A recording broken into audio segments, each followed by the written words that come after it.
Call the meeting to order of August 22nd, Sewer and Water Commission, Town of Walpole. In attendance, we have 4 commissioners and a superintendent. We have, first item on the agenda is abatements. And we're passing those around as we speak. Second item would be a report from the superintendent. So we had a couple minor service leaks. We had one main break near the mall on Route 1. There was an 8-inch line with a circle crack. We leaked about a day and a half. We put out the bid for water treatment chemicals again. So I guess it'll be open on the 25th. Not sure where that's going to go as far as pricing. It was not good last time around. We also put out the water meters to bid. How many bids you get on something like that? It depends on the chemical. A lot of times it's the same manufacturers you get, with Wood and Remington. The same players are usually the ones that keep an eye for it and go for it. So that's 8 or 9, something like that. Usually every round? Yeah, but they don't all bid on the same chemical. You have some will bid on citric acid, some on ammonium sulfate. It's usually Wood and Remington will bid on the bleach, the potassium hydroxide, the liquid chemicals. Then you have your Aquas and those that will bid on the potassium cyanide. So you feel there's some competition in the bidding, or? There's competition, but I think a lot of them are in the same boat as far as the transportation and availability. Right. So, Thank you. water meters are going out to bid. We're doing that to try to lock in a supply, not knowing where that's going to go as far as availability. We'd rather, get them and have them on hand and try to not have them on back order. We were going to try to have a drop counter, do a Zoom presentation on this meeting. That's been moved to the next meeting, September 12th. I was interested in having a demo of that, the presentation. And, Is there any material ahead of time for us to peruse, or? we can get some, yeah. Yeah, particularly, Even their website. If you go to their website, there's a lot of information there as well. Yeah, I've gone to the website, so I think it's good that all commissioners can join the Zoom meeting. So let's try that. Yeah, the representative said they'll make themselves available Okay. whatever day the commission wants to meet them through Zoom. And other than that, the routine tasks and maintenance continue to be performed. okay. As far as appointments go, 6:35, we have Mr. Walter Lasivita, 1 Washington Terrace. Mr. Lasivita, welcome. Hello. I don't know if you want to come up to the microphone, or you can sit there and tell us what you're, I'm fine here. okay. As you can see, no one else came with me. This one lady that's 100 years old, could care less about footage. The guy next to me golfs. I don't mean to golf in the rain, but he's golfing, so he's not here today. You can,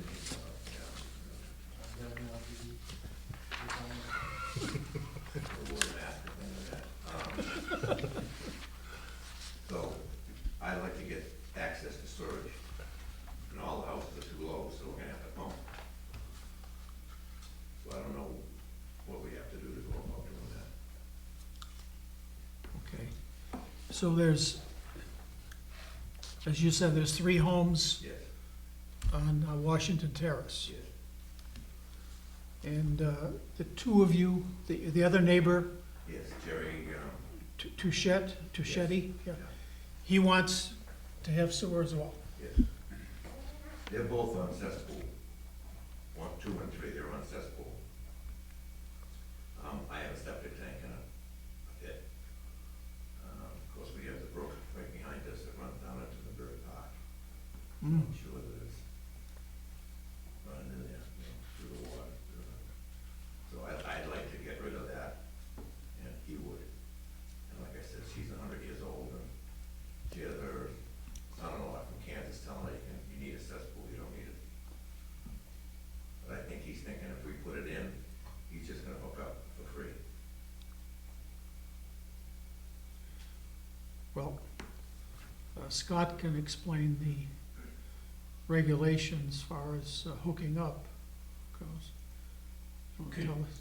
Oh, Mr. Chairman, can I ask a question sure. to Mr. Lucida? Walter, are you looking to finance it as a group of residents, or are you looking for the town to finance it? I'm looking for any way we can do it. It would be beautiful if the town would finance it and put it on our taxes. Because I think that makes a big difference. It does, and there's, some people talk to, like a civil engineer, like John Glasser, one of the local guys Yeah.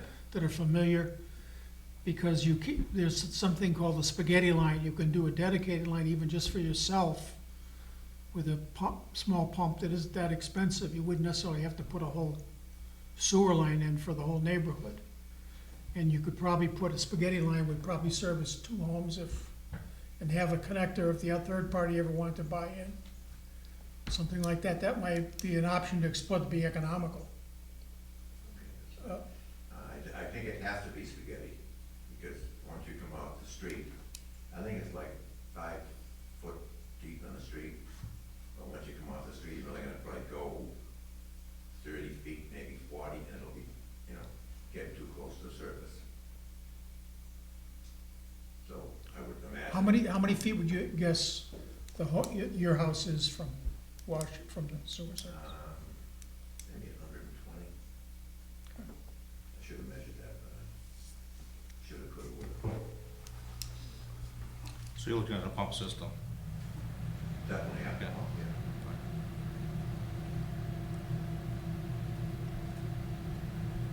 Where is Washington Terrace?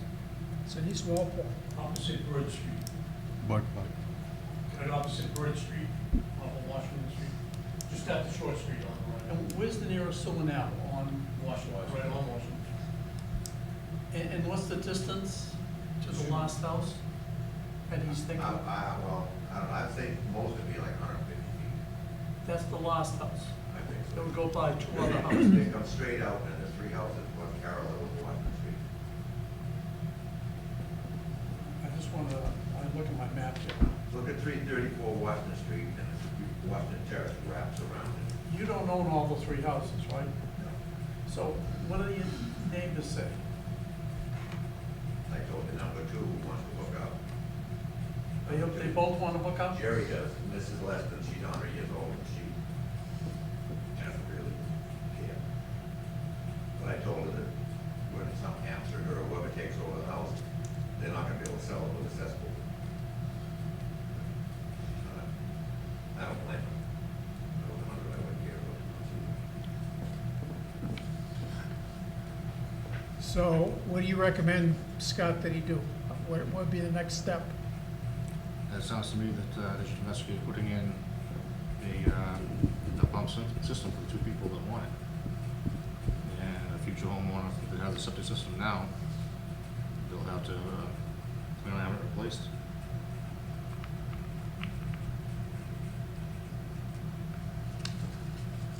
Well, the septic system didn't fail, I don't think. No, I understand that you're saying it's a cesspool there now? Cesspool? I have a septic, but I know it won't pass.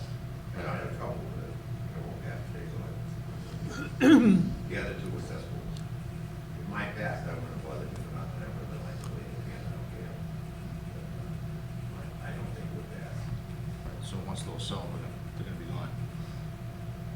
Yeah, I mean, I would, I don't want to give you advice, but I think whatever you do, you would need to talk to some engineer who designs like septic for Walpole, some local guy, and have him discuss with you what the costs might be to do like a spaghetti line, like you said, with a small pump.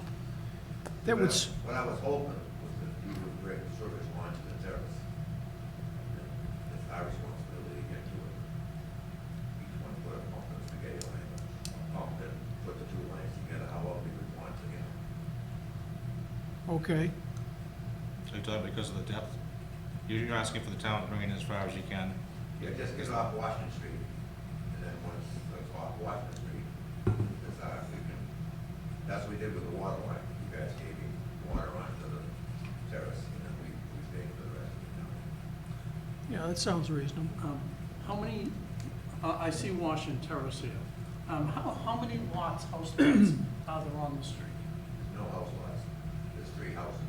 And the other lots, is this wetlands down in the back I there? would, because, yeah, right, I would see a building, it's a park, it's Bird Park, so, no. So there's only 3, there'll never be any more houses? No. And one person doesn't want storage? She doesn't care about sewage. What does that She mean? wants- She's 100 years old, and nothing like that bothers her. She just wants to live and live that live. She could care. Her cesspool was working fine for her. But, you know, let's face it, she's 100. Something's gonna happen. She might not live me for all I know, but something's gonna happen. And whoever takes over that house, will Will not have to to do hook up. anything with it. Yeah. They're gonna have to hook up the sewage. I So understand. that's a classic example where Yeah. well, you're the sewer advocate. It's a classic example how we can help somebody get on the sewer, bring it into the street so they can have it, he can make it available and do it in a way that Yeah, but- they could have the third hookup for her, and when she sells her house, they can reimburse you for, You know you're entitled to sewer in Walpole. You're I'm entitled, glad to hear that. you have to pay for it, but you, What in this world don't you pay for? so are you going to just put a sewer in yourself? I'm gonna hook up as soon as I get access, I will hook up. What do you mean access? If you bring it onto the terrace. bring it into a street. I don't wanna put the bill. Bring it into a street from Washington Street. This is Washington Stair. It's a separate street. There's no Yeah, I know. hookup, so I he know. wants He's you, Mr. Sewer, to make sewer available to Washington Terrace. Bring it into the You mean a street. stub? Yeah, bring it in there. Lateral stuff, whatever you wanna call it. Well, yeah, but he would have to pay for the stub too. No, really? Okay, so what does he want from us? I'd like a loan. I want access, if you could, I don't understand access. So there's a cost to, if You want the us to town, vote to Yeah. storage is in Washington Street. extend the sewer? Is this a sewer extension? I don't think it's called an extension, I don't know what you call it. I would think it was, right? No. So you want us to write a letter to the town administrator? Tell him to I write. want whatever you can do that I can have storage on Washington Terrace, that I can run a line from home to get rid of my storage. I don't know how to make any sense. All right, now, who issues sewer extension permits? Well, we do through the town administrator. Okay, so if we are predisposed to do that, we can fashion a letter to the town administrator recommending that we provide tell him- access to Washington Terrace with a stub to the town sewer for the neighbors to be able to hook up to. Yeah, we're not gonna build this stuff, Why not? unless you wanna pay for it. He's gonna build the stuff. Well, we He's got gonna $3 make the million connection. for sewer extensions in our budget. Where are we gonna spend it?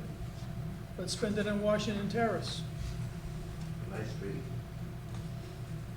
Why would, that's what the money's for. All right, That's Scott, I can't think of a better cause to use that, a few dollars out of that 3 million for this. Like you might run into a problem too with others saying, why didn't you do that for me? Why didn't you bring the sewer line down to me and let me just tie into it? that's what I'm thinking, Scott, how Yeah. much is it gonna cost us to do? Do you have any idea, Mr. Director? How much it's gonna How much, what would it cost us to take, I guess what he wants is to connect to the sewer and bring that to the beginning of Washington Terrace? Sewer structure. So that, is it the short side, the long side, or I what's, believe- it's in the middle? I believe you said 30 or 40 feet for the town. The to get- water's on the far side, the electric's on this side, and the sewer, I think, is in the middle. In the middle, okay. So it's like 20 feet or something? So, and what does that cost? I would say it'd be less than $5,000 for us to do it. For us to do it. But, as Scott said, we're not in the habit of doing that. Well, you did it down Charlotte Road in East Walpole. And you gave everybody pumps, hooked it all up. I don't remember that. Yeah, that was That was a while back, but a betterment assessment project. I think, you know, I would just say parenthetically, these older homes, they've paid taxes for decades, 50, 60, 100 years. You know, we have town utilities, we have an obligation to have sewer, we're supposed to provide it. We have millions of dollars to develop sewer. How could we say we shouldn't spend $5,000 to bring sewer to, a stub to make sewer available on our street? I don't know how much money we have in our budget to do that. Do you, Scott? Well, $5,000 in the scheme of things is not a huge amount, but it's also the precedent you may be setting. I understand that. So, what do you think? This is a policy decision now. I agree, it is a policy decision, that's up to the board, but just be careful that you don't set a precedent that's gonna bite you later on. So this is. I would just make another comment. The gentleman says Bird Park is right there. There's a town stream and 2 ponds. It used to be the town, used to be the town swimming hole that Rick Mattson swam in when he was a kid. So you don't want to contaminate Bird Park and the stream and the ponds over there either with failed. How about this, how about you give us a little bit of time to investigate the cost of getting the stub from the main line to the edge of Washington Terrace. Honestly, I think the best solution, once that stub is there, is to run an 1.5-inch force main for all 3 of the properties. Stop the services, this is on you guys, to the property line, and then you're on to buy your own pump, and So this would have to be. it's a very simple project. There'd be grinder pumps in each house? Yes. And what would Okay. that cost them roughly? Grinder pumps are about, they're upwards of like $6,400. $8,000. Yeah, I just bought one last week. And the sewer line would be what, how, they're not that big? 1.5 inches. Okay. So what would the total price, what would the total price be for a homeowner, roughly? Depends on the distance, Patrick. The Well, materials, He said 150 feet. the materials, I would say that pipe is less than $3 a foot. It's not very expensive. But the labor to put it in. The labor to put it in is expensive. All right, I think you're right, that we should investigate it, get some hard figures before we make any policy changes. Okay, so we'll It would. try to get you an answer by our next meeting, Mr. Good. Lasivich? Any action is welcome. Okay, All right, thank you very much. sure, you're welcome. Mr. Chairman, I forgot, we went quickly into that appointment, but Scott, I'm interested in the PFAS. Thank you. Now that all the wells are running, what's the PFAS now? It hasn't changed since the last report, What is it? or, I believe it was, 16, right around yeah. there. Right, I didn't, 16 you said? for this plant, Huh? for this plant. The only time that the Willis plant will get tested again is in October of this year, once a year.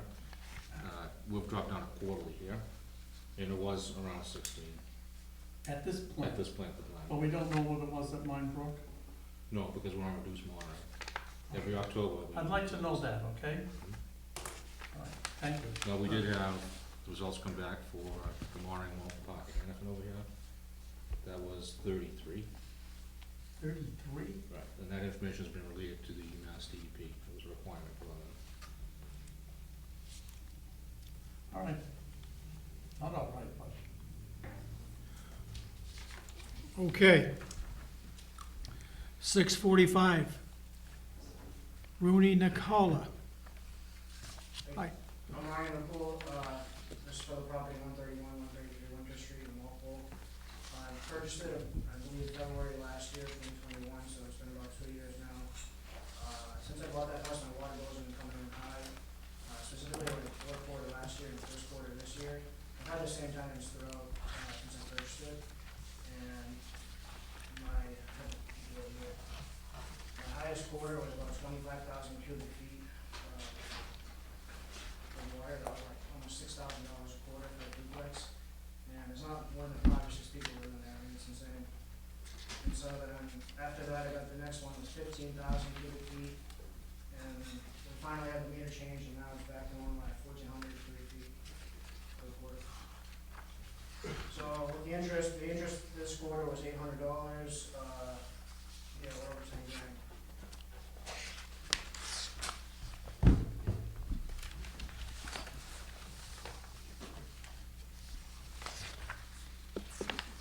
I changed both the toilets before I had the meter change, and I was still getting calls from Mary who I was running that. It was like, kind of scattering, one day it'd be like 700, and one day it'd be like 300, and then 30, it was like just all over the place, it was wild. And then when we had the meter tested, they said it came back low, they were reading low, which is, I don't understand how it could be reading low when you have a low, that much, usage through it. And where did that water go? Neither time, you know, they both, said that they didn't use that water and like, didn't hear that water run through the house or anything like that, so it's mind-boggling. That meter being tested was at the request of the board, one of the prior meetings, and it came back as 67.7% accurate, so it was actually running slow and not fast.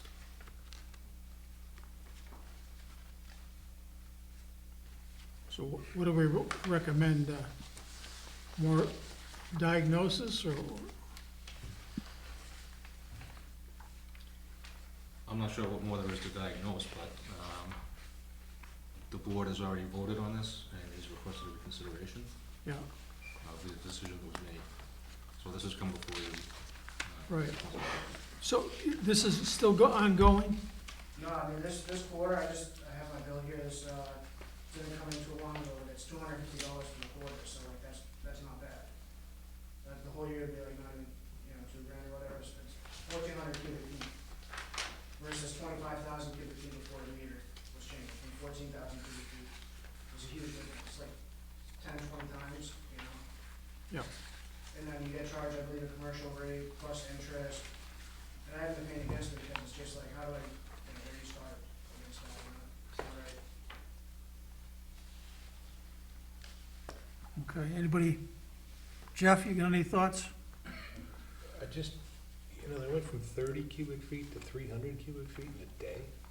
It's, I believe this was a leaking toilet. Was it 2 leaking toilets or 1 leaking toilet? I ended up changing both of them, and then, you know, we didn't really get like a confirmed, like, stabilized reading until the meter was changed. I don't know, who knows what was going on, it's just. I believe the meter was changed out, and there were a few reads after it was changed out where it was still high, and then it dropped down again. was the problem fixed after the toilets or after the meter? I would say after the toilets. The meter was changed out, the meter was tested, the meter was found to be slow. The replacement meter ran for several reads, it was still reading high before it dropped back down. So the toilets were replaced after the meter? Yes. Doesn't match my timeline. I think both the toilets were replaced like November and July, something like that. I mean, that was replaced in February and March this year. So that was after.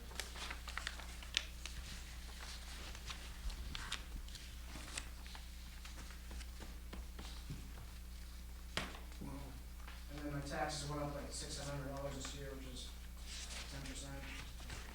Doesn't make sense for an investor or anyone really. So the only comment I have is that the water department tried to contact you in April of 2021. When? In April of 2021, April, yeah. and they were not able to reach you. So that was, I had purchased in February, and I really didn't even, nobody lived there at that point. The only first time moved in July, so, or in June. So from just my comment is that, you know, the water department did notice it, and they informed you. They tried to reach out on the time, and They had the number for me, like, after 7 months, it was probably closer to September. Mary finally got a hold of my mother. which is the best they can do. But Yeah. I had full permits, and they had my phone number. No, that's fine, but they did try their best to reach you in April. That's the point I'm trying to make. Are you saying nobody lived in the house in April? In April, there was one tenant, I believe, on one side, yes. I believe that tenant moved in March.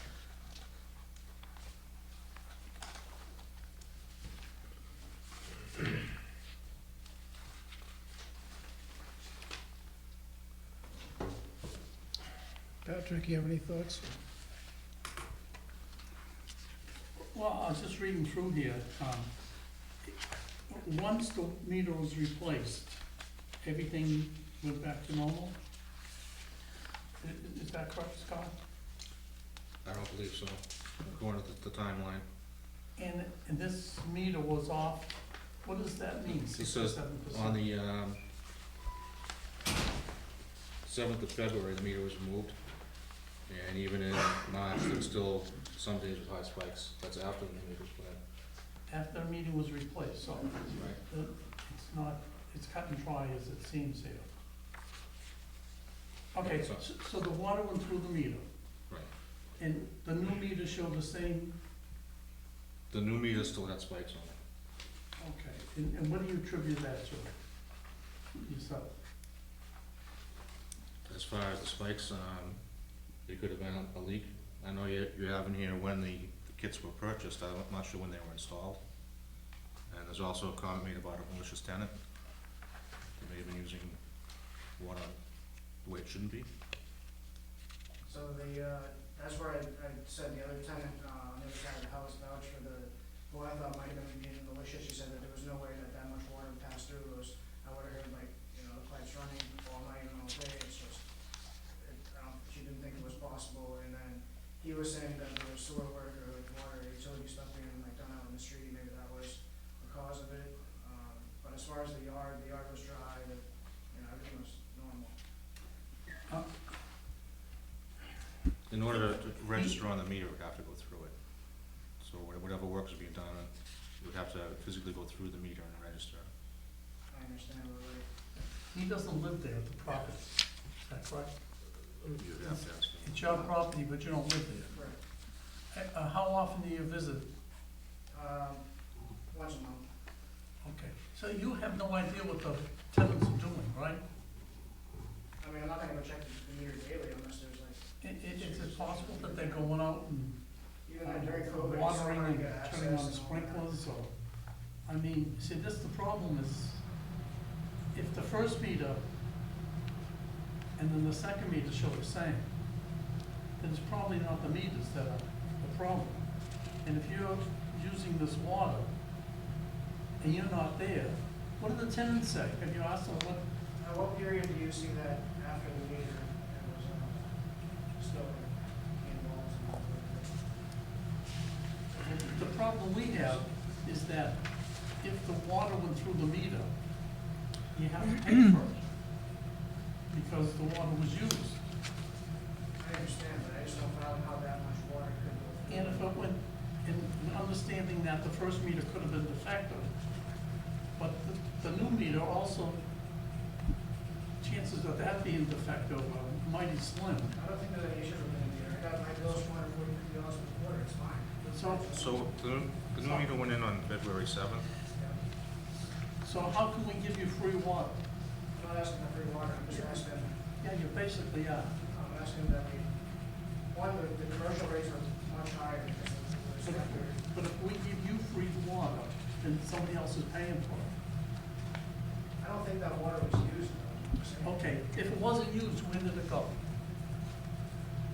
I just think that the meter was inaccurate. If it's faulty equipment, it's faulty equipment. If it went through the meter, it had to go someplace, right? It's on your property, so where did that water go? See, that's the part that, you used that water. I don't know how it was used, but you did use it. So, we can't really, give you an abatement. We can give you an abatement if that water was spilled on the ground, you could get a sewer abatement, because it never went into the sewer. But this water has, I think there's, you I used still it. think the equipment is faulty. Those are readings for 20-unit building or something. It just doesn't make sense. So you would ask me the timeline. I would suggest that you give the meter to the homeowner, let them take it to an independent lab and have it tested. Again, Again, because there was something meter, it was on the low side, so technically it still should have been higher. Scott, should we do that? Okay? I'd take his How's director's that? recommendation. Try it again. Can I ask a question? I just wanna get to the end of this, it's been an ongoing stressful process. I'd rather just cut a deal like that, the interest is so high and everything's just crazy. I understand that, The but world now, it's just. we need to get to the bottom of this. So, we get a new meter, or we have that meter rechecked, recalibrated, and then. we'll Did see you what the find results faulty are. toilets? 'Cause Were we the wanna be toilets bidding. faulty? Were they So we running? told them we had them both replaced. So, Were they replaced because they were running? one of them was running, the other one we replaced out of it just anyways, but even after the other one, like, it's still, it just didn't add up, something. And I believe the bill is so high now because it's in aggregate. It's not paid, so it keeps compounding. So it's not a $10,000 bill for one-time use. Well, no, I mean, most of it was this one quarter where it was almost $6,000, and, you know, the quarter after that was probably like 4,000, and now it's down to $250, and the rest of it. The water ran through the meter. Would you guys consider possibly looking at charging them at a lower tier?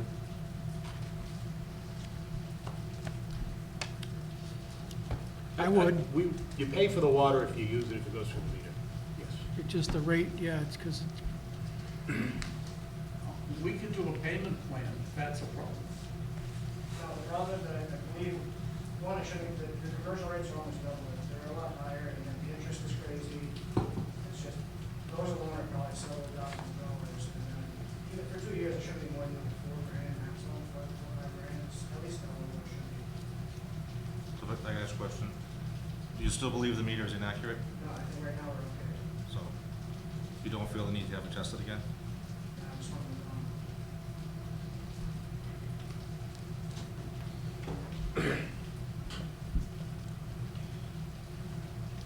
what Rick said,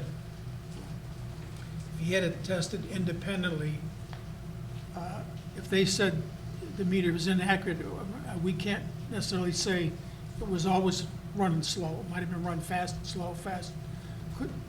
The meter was broken, who knows what it did? So, Right, but that particular meter was broken on the low end.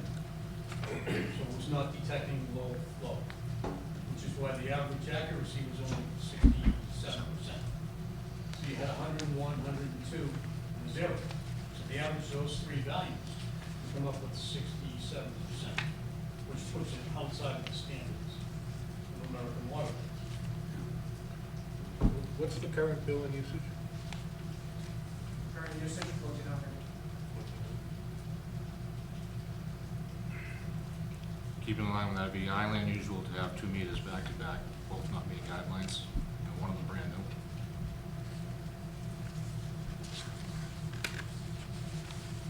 It's unfortunate, but in my opinion, the water ran through the meter.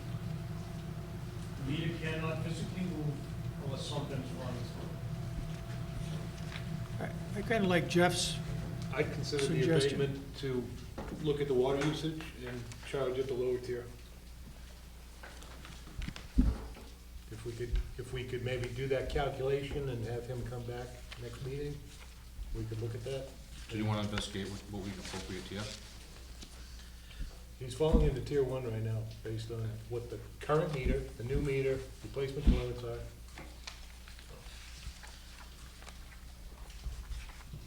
You can do that. You wanna Okay. Make a motion and yeah, why don't we make a motion? make a motion to consider an abatement for the usage at 131 to 133 Winter Street, using the lower tier ratings. Second? Any discussion? All in favor, say aye. Abstain. Aye, Aye. 301. So, just to be clear, are we automatically issuing an abatement? No, we need to know the abatement. You want No, he consideration? wants to consider, Jeff wants to know what the I wanna know what the calculation difference is. I wanna know what the calculation Between is. tier one and No, I know what that difference is, but calculate the bill, the usage at the lower tier, and then bring that forward to the next meeting, so we can Okay, I actually just wanna be clear that approve we're the not- abatement, It's just not automatically, Okay, right? That would be the process? Okay. Works, thank you, thank you. appreciate it. You'll have to come back, but. That's all right, thank you guys.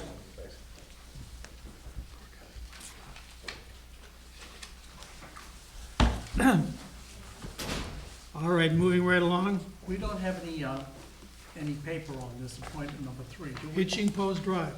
I don't have it in my, No, I don't either, but, It's just a meeting. okay, just a meeting? okay. We have here for the television audience, 6:55 residents from Hitching Post Drive to discuss connecting to Walpole Town Sewer. So we have, Yeah, I'm Brandon Child, so you can come up to the mic, or you can speak from there, or whatever. I'll speak from here if that's all right. Sure. Cool. Also Clarkson too, we have one representative from Clarkson, which connects through Buckettville, so that's one loop. I think it was proposed to you guys before, and we went about maybe 12 years ago. It was voted down by the residents that were on the street, so we'd just like to bring it back up again. Seems to be like there's a decent amount of us that'd be interested in hooking up with this sewer, you know, it runs right by.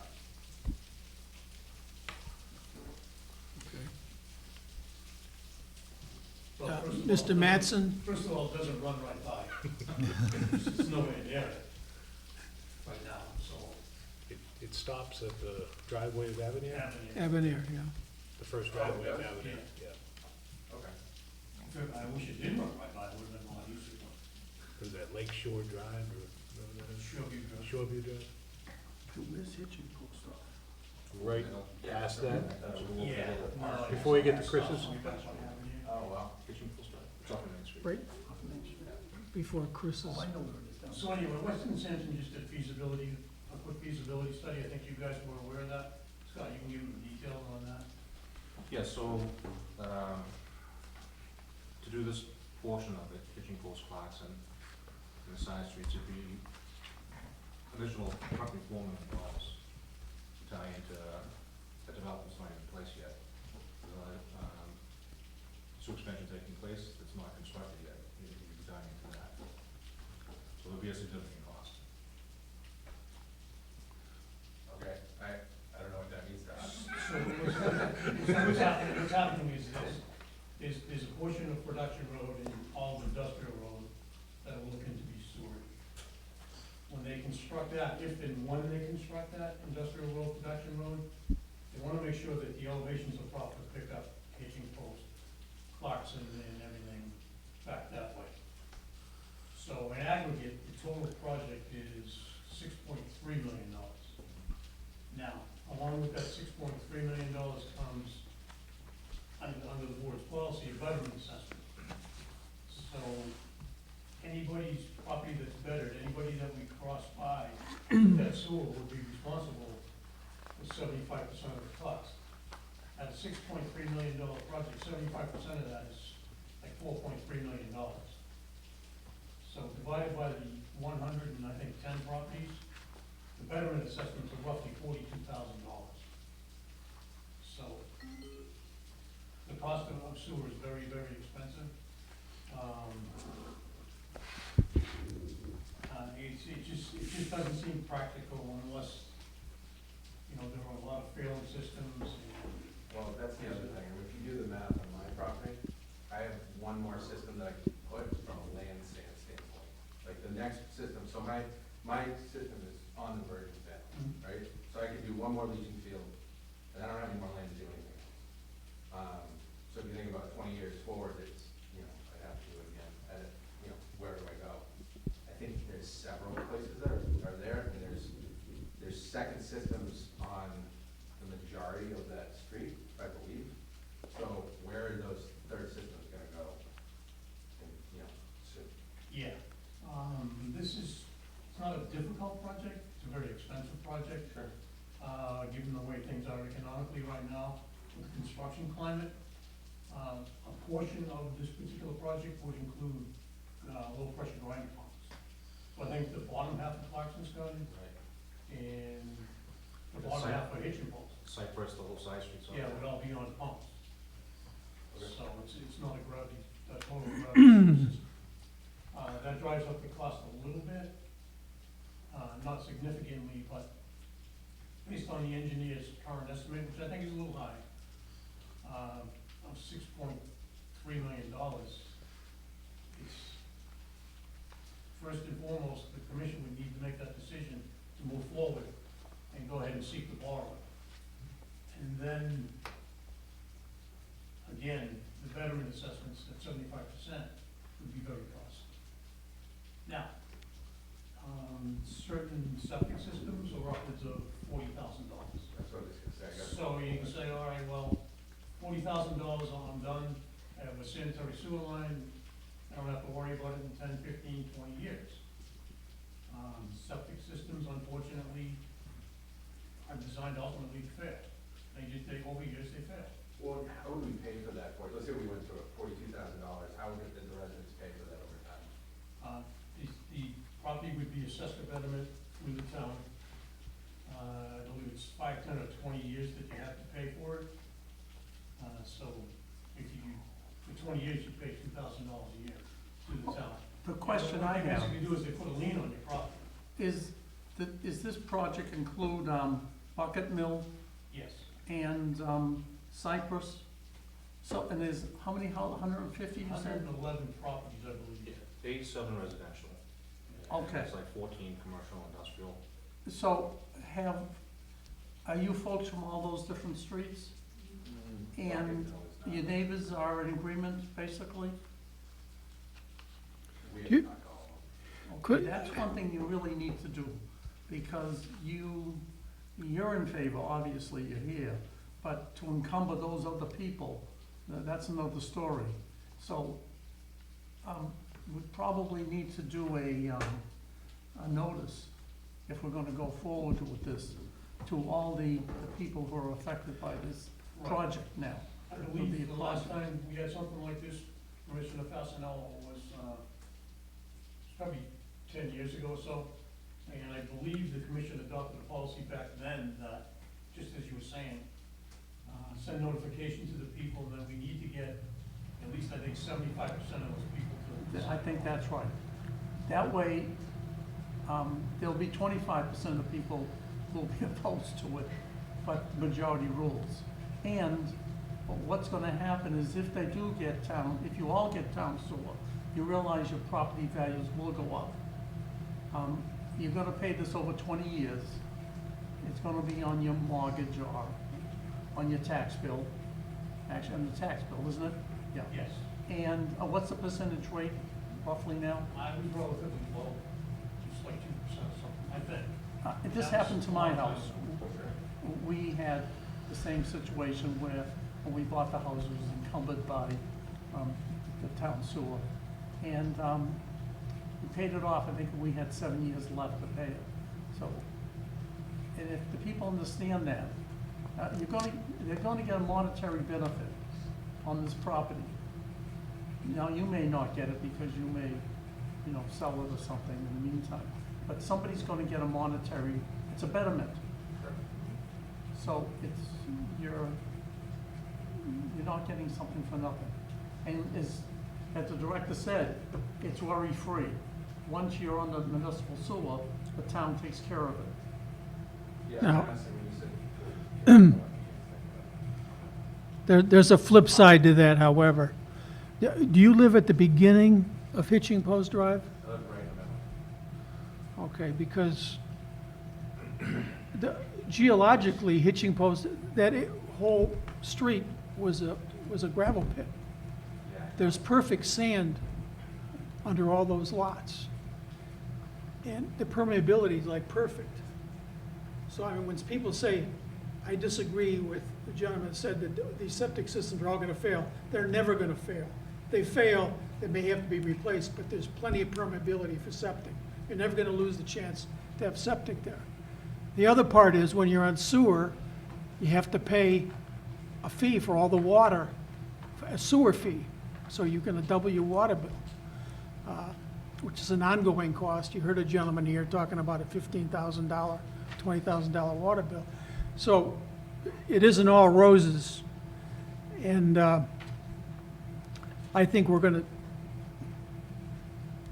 I mean, people have to weigh. Certain lots may be encumbered in some way I'm not familiar with, but I am very familiar with the foundations and the road of Hitching Post Drive.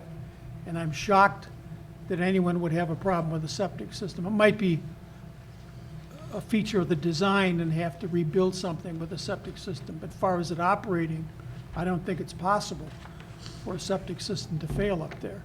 So from my point of view, I would much rather be on a septic system and not be paying the sewer fees every month as a homeowner. But I'm just pointing out that out of this population of 100 people, there may be a good percentage who are happy not to have to pay an extra, whatever, $1,000 a year, $1,500, $2,000 a year for sewer and enjoy their septic system versus coming up with a 40, 50 grand fee to the town and then paying on top of it, paying more each year for sewer services. So it's not every street in town that's gonna need sewer, in my opinion. So, I mean, there's two couple of schools of thought about it. It's not all one way. And in theory, what you're saying is absolutely, obviously spot on, but it's not reality. There's been multiple systems that have failed on that street. They shouldn't be, don't know why they are. My perk test, because I was about to switch over my system, my perk test was fine. But like, honestly, I'm not gonna go through with it if we can switch over. But mine will fail in the next, whatever, 3 or 4 years. Well, it'd be good to have the engineer explain to you exactly what's failing with the system. And that's another point, is that one of my interests is to get the Board of Health and people who regulate septic systems to come up with better alternatives and be more adaptive to contemporary technologies that are used for septic. People in Martha's Vineyard on Nantucket, down at the Cape, they have quite an array of new technologies for septics that are very, not just economical, but innovative and different than the standards that you're put through with the particular septic regulations right now in Walpole. Well, I'm from Martha's Vineyard. I installed septic systems in my yard, and that septic system that he has on his property has been there for 45 years. He's never had any issues. And, here we are, what the engineer said to me was that the leaching field was not leaching anymore. So that's the issue of mine, which is like, to your point, it shouldn't be, but it is. What's your address? 27. 27. Okay. But there's, just down the street, they had to switch theirs over when they sold the house. Across the street, they had to switch theirs over when they sold the house. Yeah, but that, a lot of times, I guess that's my other, I would just make another point, maybe not just to Walpole, but septic systems we can find when somebody goes to sell their house. The state has changed the standards and the town to almost axiomatically make the old septic systems fail because the standards have been changed. They're still working, they just want a new standard now. So they put the dilemma on the public. I disagree with that philosophy. There's another group of environmentalists, just in case any of you are green consumers. If we put all our water in the sewer lines, we're gonna de-water our basin for drinking water. We're gonna de-water our basin. We can't take all our water, we're supposed to recharge our water. We pipe all our water to Boston Harbor, we're gonna hurt the whole environment of the whole town. So it's not like, I don't believe this board should be in the business of selling as many sewer systems as possible. That's really not, in the global point of view, it's not the green thing to do. Well, the problem that, if you cast your mind back 100 years, and everybody had basically a on-site sewer system. But the things that went into the sewer system 100 years ago are not the same things that go into your on-site sewer system now. People put their drugs down there. They put all kinds of chemicals, from cleaning chemicals to insecticides. And your on-site sewer system will handle organic matter. But what happens to these chemicals that since in the early or the late 1930s, they've been developing? These things are now going in to the ground, and they're still in the ground, basically. So you're recharging the aquifer, but what are you recharging it with? That's the problem.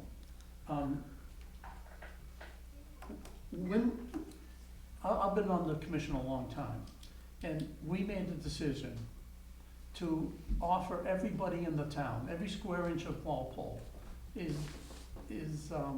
entitled to have storage from MWRA.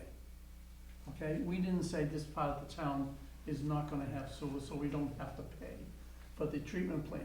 We pay the full boat for the treatment plant. So every piece of land is entitled to have a connection. Of course, you have to pay to get the connection, but you have that right. And that's an important right that you have. So even if you don't connect to the sewer now, you still, just to let you know, you still have the right to connect in the future. Okay, that's there. It's up to you if you want to, what you want to do, and it's actually up to your neighbors also. Let's start by sending out another letter Yes, of interest. that should be So good. that neighborhood will encompass the entire neighborhood and then see where it goes. I'll make a motion. I move that we send out the letters, explaining to the neighborhood what's going on and what their position is on that. Good question. That's my motion. In the design, would it go down to Industrial Road production and then pump up? Yes. So there'd be no connection at Shoreview Drive there? Down to- Really, it dumps through Shore. All I'm saying is that there's a bunch of residential houses between Shoreview and I think the last shop there, Nature Works, right? Yeah, Are we looking to connect them too and include them in this? no, this is coming out of Clarkson, going right down 1A to industrial, to the pump station and back up to production. Okay. It'll, There's like 10 properties there that we're missing, you know what I mean? Yeah. The report is currently in draft, it just came in this morning, so, Scott will get it on the next agenda. You guys can see for yourselves exactly. That'd be interesting, and I have no idea, maybe you guys do. As far as the population of Production Road, I'd be very curious if one did a proper calculation, if those business people would be willing to pay, several $100,000 each.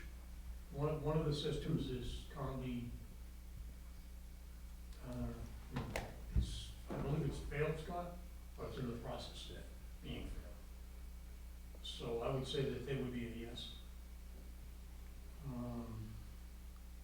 Mr. DeSango is very interested in it. So, Yeah, the solar park isn't, I'm sure. And the moving company, I mean, it's a I don't think it's a done deal as far as even the majority of production wanted to sign up for. I think we should validate that, that's an easy, it's a finite population, it'll we be can, part of the survey as well. yeah. Because otherwise, if that's the driver in this, and that is a no-go, that changes the It's not the ballgame. driver, it was identified in the master plan in 2018, whatever it was, so. It's just not as if, somebody picked an area and said, let's check this out. Yeah, and there's politics in this stuff too, as you know. I think that for decades, certain residents did not want sewer going down 1A towards the prison. They didn't want any further development down there on the state property, and they fought against sewer being brought south on Route 1A for a number of years. Maybe, I think that's mitigated since the sludge battle and some of the other issues have passed. But there's a history there. Okay, anything else, anybody? Is it still a Yes, motion? I there's got a a motion, yeah, motion. there's a motion. Yeah. Okay, I second it. oh, you did second, okay, there was a motion to second. Can you restate the motion? Can you restate the motion? Yes. The motion is that we canvass the neighborhood with the appropriate letters, and that would be to find out if they can, oh, Level of do you need the interest. name of the streets? No, we have all of Do you have that? Okay, in these, the streets, and there's 111, you said? Yes. 111 homes there. I canvassed those to see what their concerns Well, are Jeff's- and We'll if fill they Jeff's, would agree the to, properties Jeff was talking about too, into the, you know, have a municipal sewer. Okay, I second that. you second, okay, and there's no more, Jeff, anything else? Nope. Okay, all those in favor say aye. Yeah. Opposed, abstained, 4-0-0. Can I ask a question about that? Roughly how long does it take the notices to go out? Can they go through the mail? I just want to confirm. yeah, we'll give you all this week. Oh, you're gonna step back? Okay. Pony Express. I had another question. I think somebody had mentioned it would get paid back over 5, 10, or 20 years, and then I think you said 20. How's that determined? Depends on the price, on the cost, Uh, like what slab it is falling into per resident. Does the amount of people that actually decide to connect to sewer, say it gets voted through, does that change the total cost of the individual with the betterment assessment? No, the betterment assessment will be assessed whether you choose to connect or not. And therein sometimes lies the problem.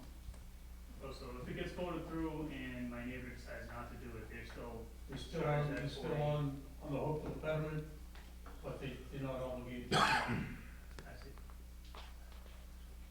That's the other point, there's two costs, there's the betterment cost and the actual construction cost of the sewer line into your home. Right. And what is the difference in rate between when you just didn't charge for water versus water and sewer? Is it double? 60% more, yeah, double, more than double. More than, So your bill will double, but it's like water will be 40% and the sewer is 60% of the cost. That's average, you know, not exactly, it depends on the person to person use. okay, thank you. Okay, Thank you very much. Thank you. thank you.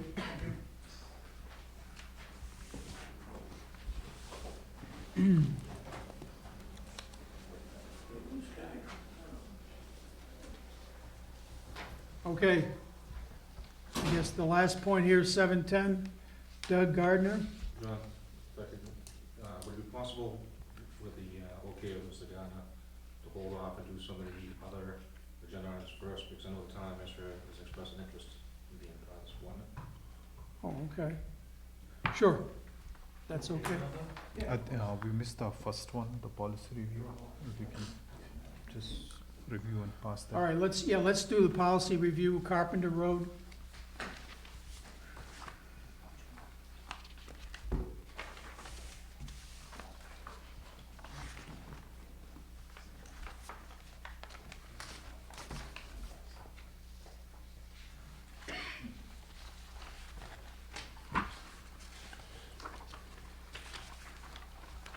John, I think we all read this, right? Yep. I believe him, and I would grant his sewer abatement charge. And I'll make that motion. I second that. Okay, moved and second, any discussion? Okay, all in favor? Aye. Aye. 4-0-0. I got it, John. Thank you.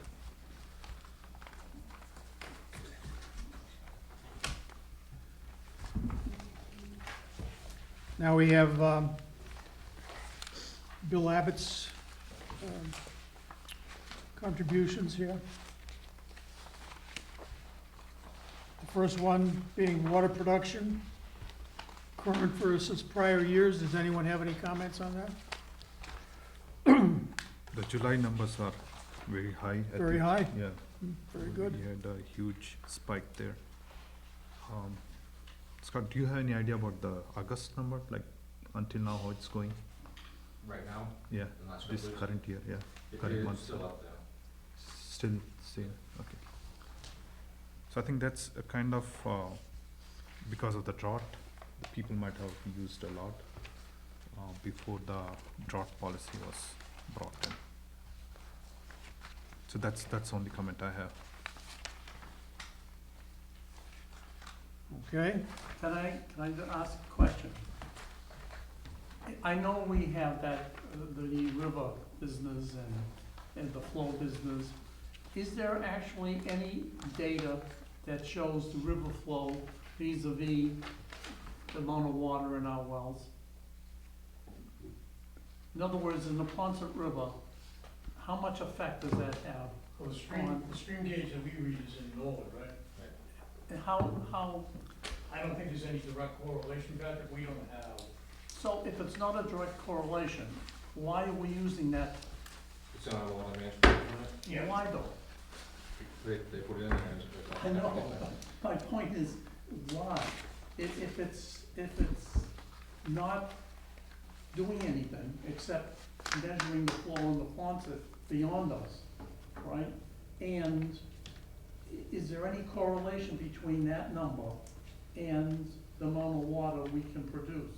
The correlation we're seeing right now is our water levels are significantly lower right Yeah, now I than know, last year. I know what you said, but is there an actual number that we can look at and say, if the stream gauge is 3, that means we have, this much water in our If that wells? number exists, I don't have it. Huh? If that number exists, I don't have it. As far as a direct one-to-one correlation, or 1 to 2, 1 to 3. But that would be nice to know, okay, otherwise it's a bunch of baloney. I don't think it's something you can get, though. There's no direct correlation between your aquifer and the stream.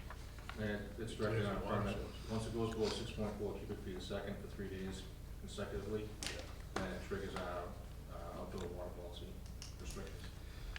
And Scott, you know that our consultants always told us that we get our water for an ancient glacial remnant of the Neponset River.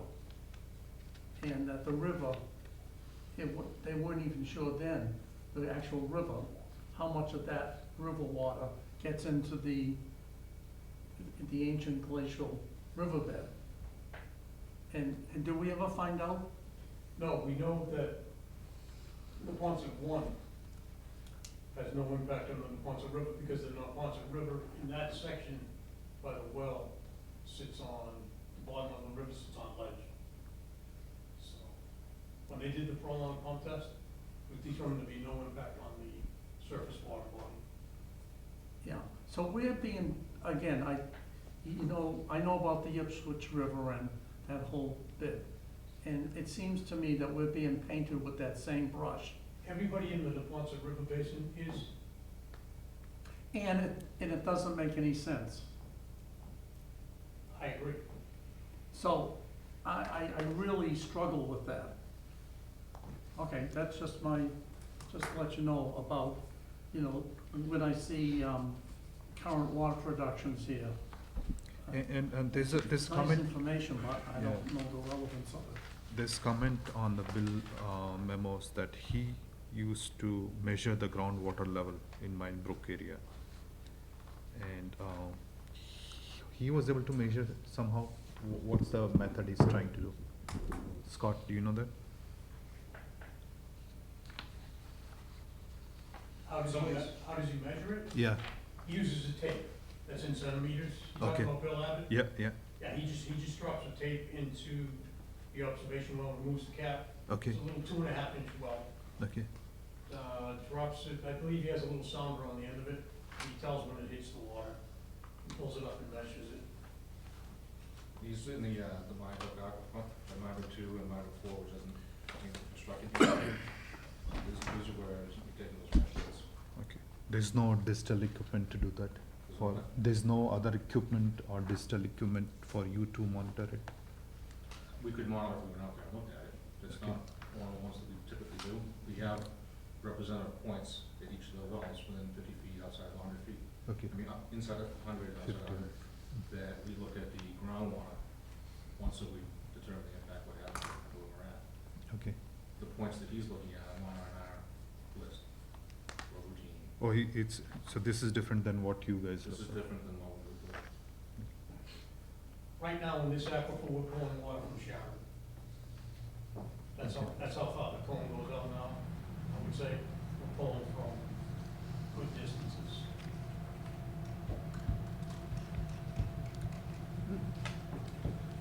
Okay, anything else? We can go to old business. Customer care issues. I think we had a lot of customer care issues today. Yes, We can skip today. okay. Meter to cash report. The first month data is given by Bill's memo. It looks okay, so we can monitor next month to see how the revenue numbers are. Okay, we'll skip over ARPA, I guess. Capital budget items, Jim Johnson wants to be here for that.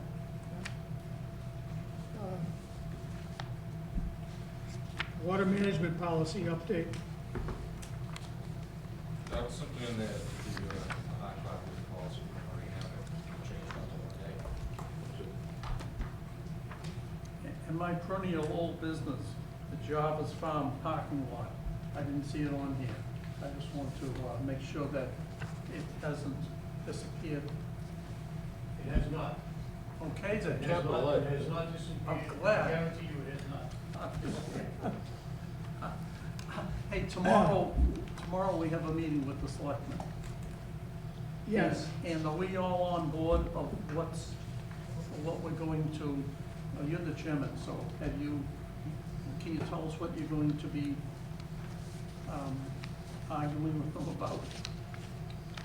well, I'm not going to argue, I think, Jeff, are you gonna be able to make that meeting? Yep. I think we're Okay. on for 7:40 according to the agenda, Yeah, something like that. yeah. Now, you made the motion for the two ARPA Yeah. items. Yep. And I guess they, Morningside, from what I understand, because it was already approved funding, it may not qualify. yeah, well, But other than that, everything else, but they didn't recommend your Nope. supplemental, your raw water line. nope. Why does They that did the cost Willis so much? membrane, right? Yeah. So, I mean, that, you're asking, that's a concern. Why You does had, it, yeah. you had some requests too, and the yellow on his sheet, the only thing they're looking at is the Willis replacement Membrane, and the sewer meter component, which I noticed, Rick, in the capital budget there, we've got the metering coming up 2 or 3 times for 100,000, 100,000, 100,000 versus 350. What's that all about? did you folks get my email about the MWRA and the sewer meters? Anybody remember that email I sent? That to was the a short folks? email, like the That coming on, Scott must know. okay, coming online soon, the MWRA meters, and they're wanted to alert everybody that it could be a surprise when they start to actually meter the outflow from each town, that some people might wind up being shocked at the price. Yeah, I don't think there's a cause for concern for us because they've been metering us for years. Okay, I did. I know that they just changed the meter out. Yeah, As far as I know, there was no discrepancy well, between the one that they got and the one that they put in. I did what they told me, I sent to you folks. Scott, any thoughts about what that is, the 350 versus the 100,000, 100,000, 100,000 on the sewer metering? As far as sewer meeting, are you talking about the water? No, I'm talking about sewer meeting. What you're seeing in here is not sewer meters. It's broken between water and sewer. Well, the sewer component of it, 350, it's not above, it's all,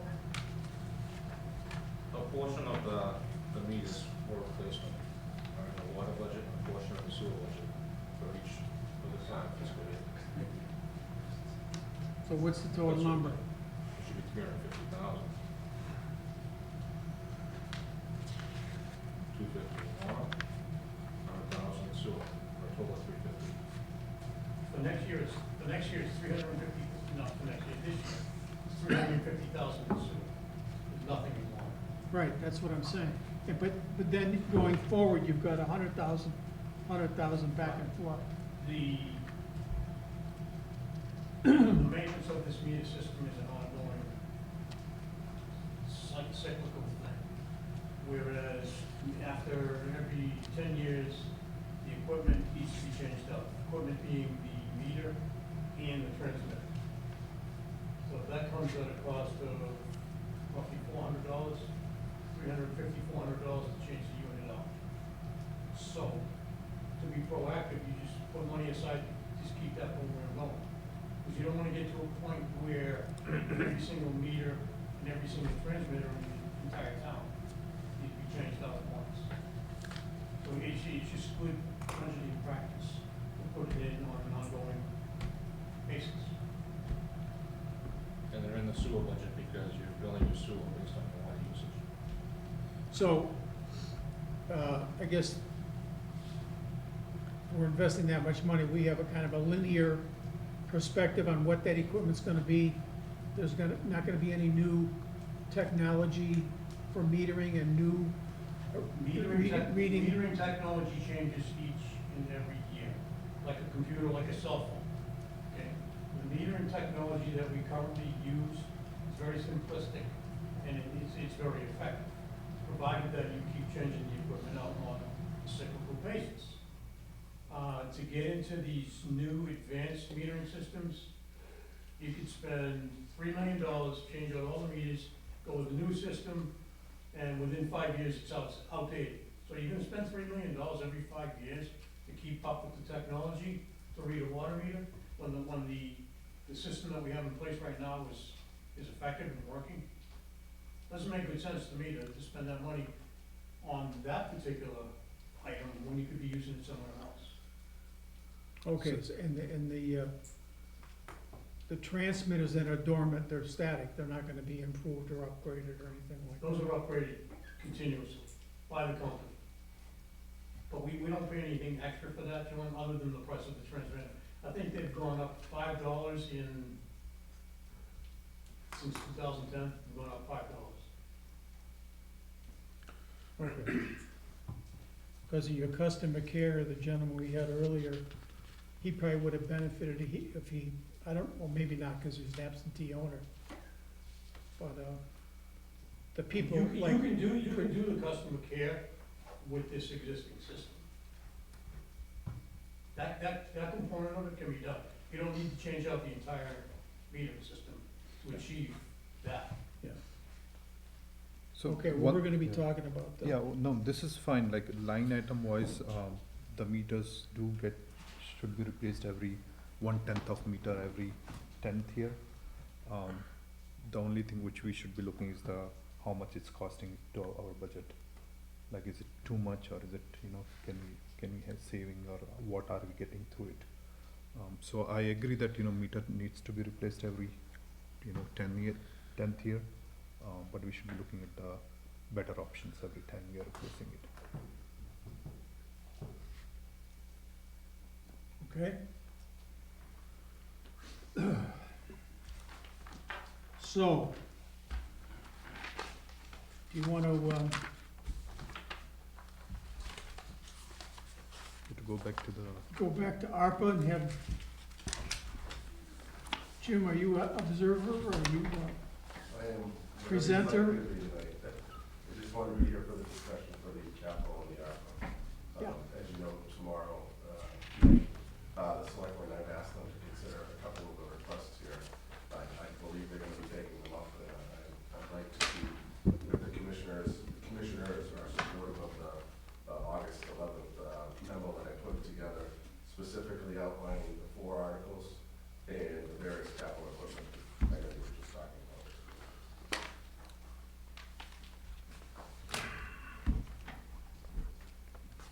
Okay, well, I guess, I just think, I think we wanna talk to the select board about consideration of some of the additional items, but, you know, other than that. yeah,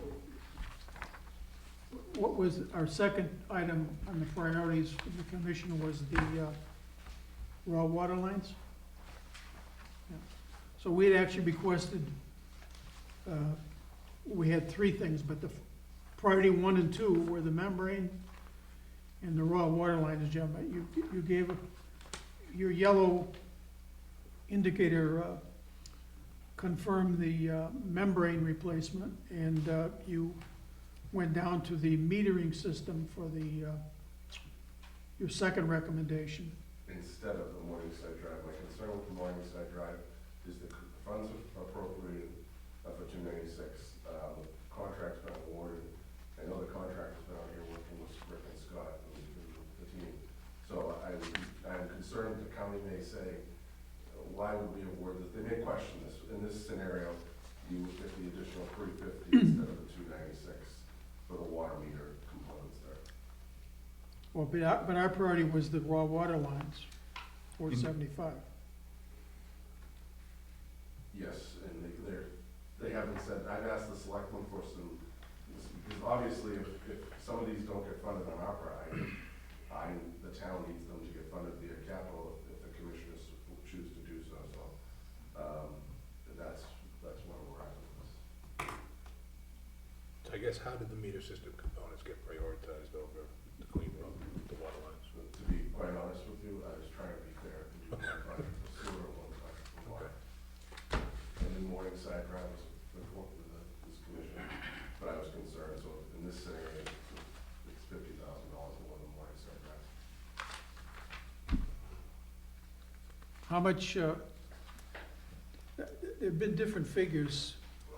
Originally, they were talking about $9 million for ARPA, then it was, you know, we had some projects, and over $7 million, then we're talking the last time that there's $5 million left. I mean, I guess we're looking for proportionality, you know. So right now, there's $4.9 million left in ARPA funds that are unclaimed. The select board's committed approximately $2.5 million. Does that include these items, or? It does not. Okay. No, the last thing I included was $300,000 for the old town hall.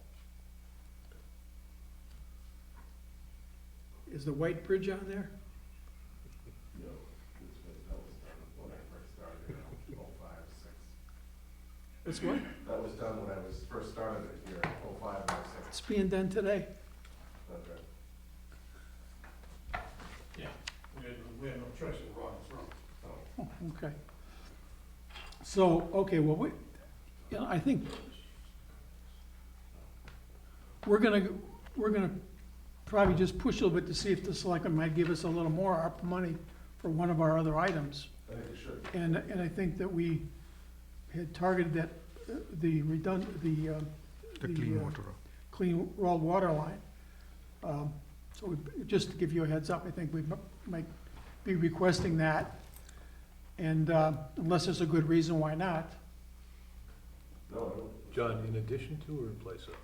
In addition, In addition to the. yeah, because I think, I mean, the rationale is that we contribute a significant amount of revenues to the town on the municipal side.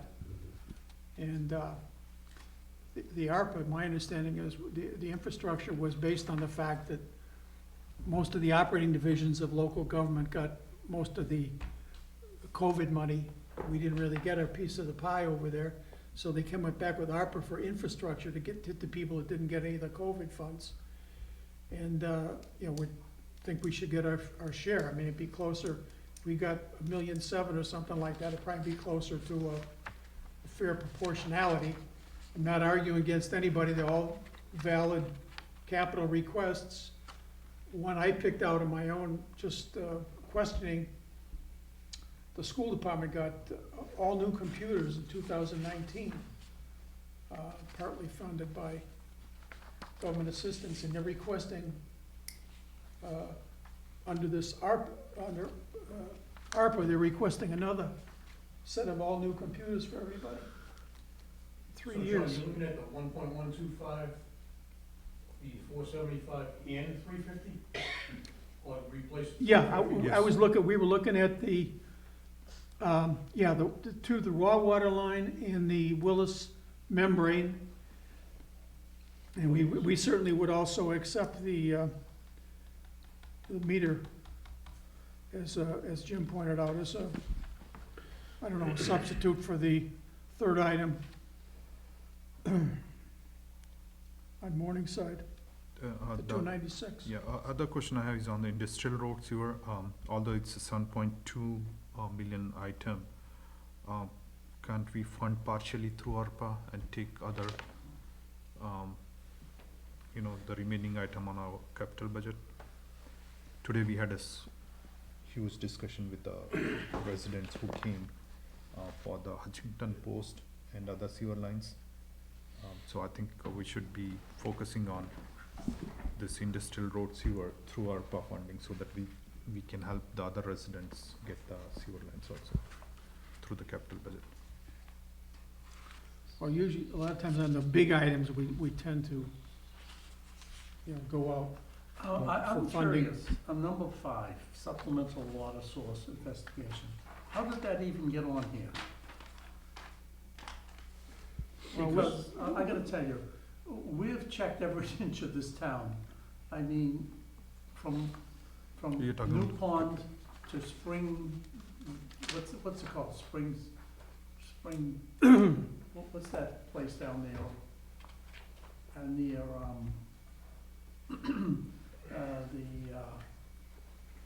near Norwood. Crapple. Yeah, I mean, we've checked every, The supplemental water that we're looking for? yes, the Scott, you- supplementary is water this source. something that It's more than just, saying, it's investigating connection with a supplemental source, such as MWRA. Oh, It's okay. investigating satellite wells, so wells out here, as they're failing, we're getting less capacity of them. Okay, we've already investigated that too. Well, we've actually done it a couple times, like Washington 2 Yeah. and Washington 3, we had to replace them because they failed. I'm saying, but we've already investigated all that over and over again, since the last 40 years. We've seen, is there, the only one I can think of is the MWRA. You've That's also something got, that we haven't really pursued. you've also got Minebrook 4. Huh? You also have Minebrook 4 Yeah, that's not utilized right now. yeah, but we know it's there. And it was tested. But it's also a matter of getting it to us Yeah. from this location. But that's not, I don't understand, and why would that cost so much money? Like almost $1 million to, okay, never mind. But who put that on there? We did, Who's we? the department. The department put that on there, okay, thank you. Yeah, I don't object to that being on there, I think it's a valid function. It was on there before and it was taken off and was put back on. It's been flip-flopping back and forth for years. The dollar amount, I think, is, it's just a, It's it's just an estimate, it could be 100,000, could be 2 million. It's just, we've gone through this so many times since I've been on the board. Looking at every single aquifer in the town, little teeny ones, big ones. I'm thinking of Willis Pond being a reservoir. I mean, so that's what I was just curious why it was there again. Your largest producing well has lost a significant amount of capacity. So wells are typically designed for a lifespan of 40 years before the formations block and the pack is no longer any good. So what you need to do is, you have a good water source area. So what you need to do is punch a couple of holes around that, hopefully within 100 feet, to avoid all the permitting red tape. And you can sink another well in close proximity to that large producing well. And we investigated that. And we've done it, Yeah, they're satellite wells. right. So that's what a portion of this appropriation is for. I'll give you an example, this Minebrook 5. It's put in 1987, had a capacity of 500 gallons a minute, and now we're lucky to get 100 out of it after we clean it. So what you had before, you don't necessarily have right now. Well, this, So do you spend, okay, never mind. This is a policy thing we should get into later, okay? yeah, we haven't agreed to fund that, No. so, I mean, that's gonna be a discussion. What is the scope of the 875? Is it Minebrook, is it Neponset, is it It's a package. MWRA? It encompasses all of them. It's everything.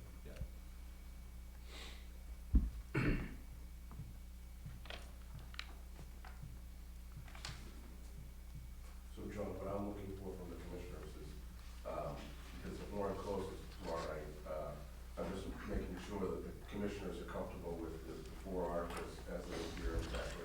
The handout that you're providing, those 4 articles are, water capital, sewer capital, water borrowing for those, 2 projects totaling, 5.9 million and change, which is for the, water line replacement and, supplemental, redundant line for the central storage or OPR. And then the last one is. Hold on. It's what, 5 point what? The 2.9 and the 2.91, the water Okay. main replacement and redundant line to central storage. Right, 5.810, $5,810,000. and we're very interested in that redundant line, how that price went, skyrocketed, Back down. yeah. It's just a matter of choosing the best pipe route. Okay, there are several options available. It's just a matter of choosing the best one and the most practical one to get an actual redundant line. There's no Orangeburg pipe? And it's for foreign authorization, which, if you look at my little chart I put in here, you have 676 dropping off after this year. Those 2 borrowed for 10 years would be just about 753 at the max price. Just because we have the appropriation doesn't mean we have to go out. You're not setting the money aside right now, and I'm probably gonna borrow that until next May or June after the budget is set. And we'll have much firmer numbers, but this is more or less a worst case scenario. 2.9 million, I think we would all agree that that's a very high number for a duplicate water line going into the OPR tank. But that's a worst case scenario. When we have that, we can go up to that authorization. If we don't have it, when the bid's coming in too high, we can't do anything with it. We have to go back to town meeting and ask for another authorization. So,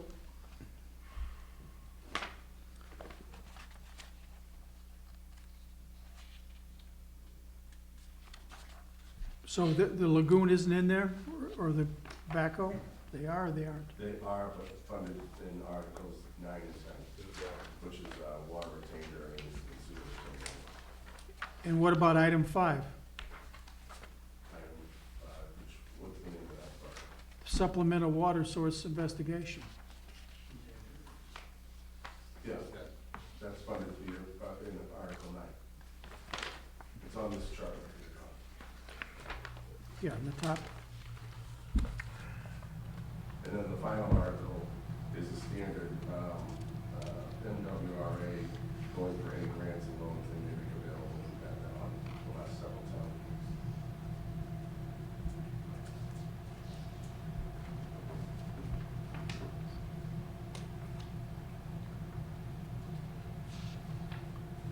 well, obviously, before we proceed on any of that supplemental water resource investigation, the commissioners are gonna have to approve a plan that we haven't seen, how that money may or may not be used. I don't, So do you want to take it off? We can take it off, whatever you folks prefer. yeah, If you want something off this list, will you please tell us now so we can? I suggest. it's not so much I want it off the list, the Yeah, I wanna see a plan, 875, but I'm tempted to is- keep it on. you know, I'd make it 100,000 or something, I mean, I don't see, sounds like somebody who's gonna go hog wild or drilling wells or something, I mean, if we we don't limited know, we're in the the, dark. if we limited the scope, let's say Minebrook 5 and MWRA, that's what we want to explore the options. What's the water production in Minebrook 5, and what would it cost to do a well? And what would the connection fee be for MWRA? Could we limit it to that, come up with a number, 200,000, and we approve that? That's what you wanna do. Rather than, you know, poking holes all Yeah. over town. You agree with that? Yeah, I agree with that. The But, scope I should mean, be do different, you, can you give us a number for what that would be now, though? So that we can actually, You say no, right this second? You can't do that. But, tomorrow morning's fine. So, just to be clear, you wanna look at Minebrook 4 and the MWRA and exclude satellite wells? For the, yeah, start. Make a recommendation, I mean, what's, We know the cost of line work for. Okay, that's already been studied, so to replace, to install line work 4 and bring it to the plant, it's upwards of $3 million, okay. just for that. Okay. So that well's been pump tested, we know the water is there, it's a good source of water, high quality source, and it's in abundant supply. But, there again, when line work 2 was put in 1967, that was an abundant supply of good quality. And as time goes by and you pump these things, you tend to block formations because you pump it for so long. So along those lines, that well needs to be replaced. So I don't think it would be a matter of just punching holes all over town. We have specific areas. One that concerns me is Washington 6 across the street from here. Okay, that's the highest rated well that we have. And it's dying. It's been used since the early 80s. That well owes us nothing.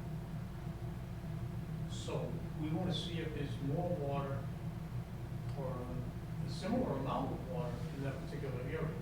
And in order to do that, we need to punch some holes in the ground and do some testing. So it wouldn't be, just chasing them like Commissioner Fasenello said.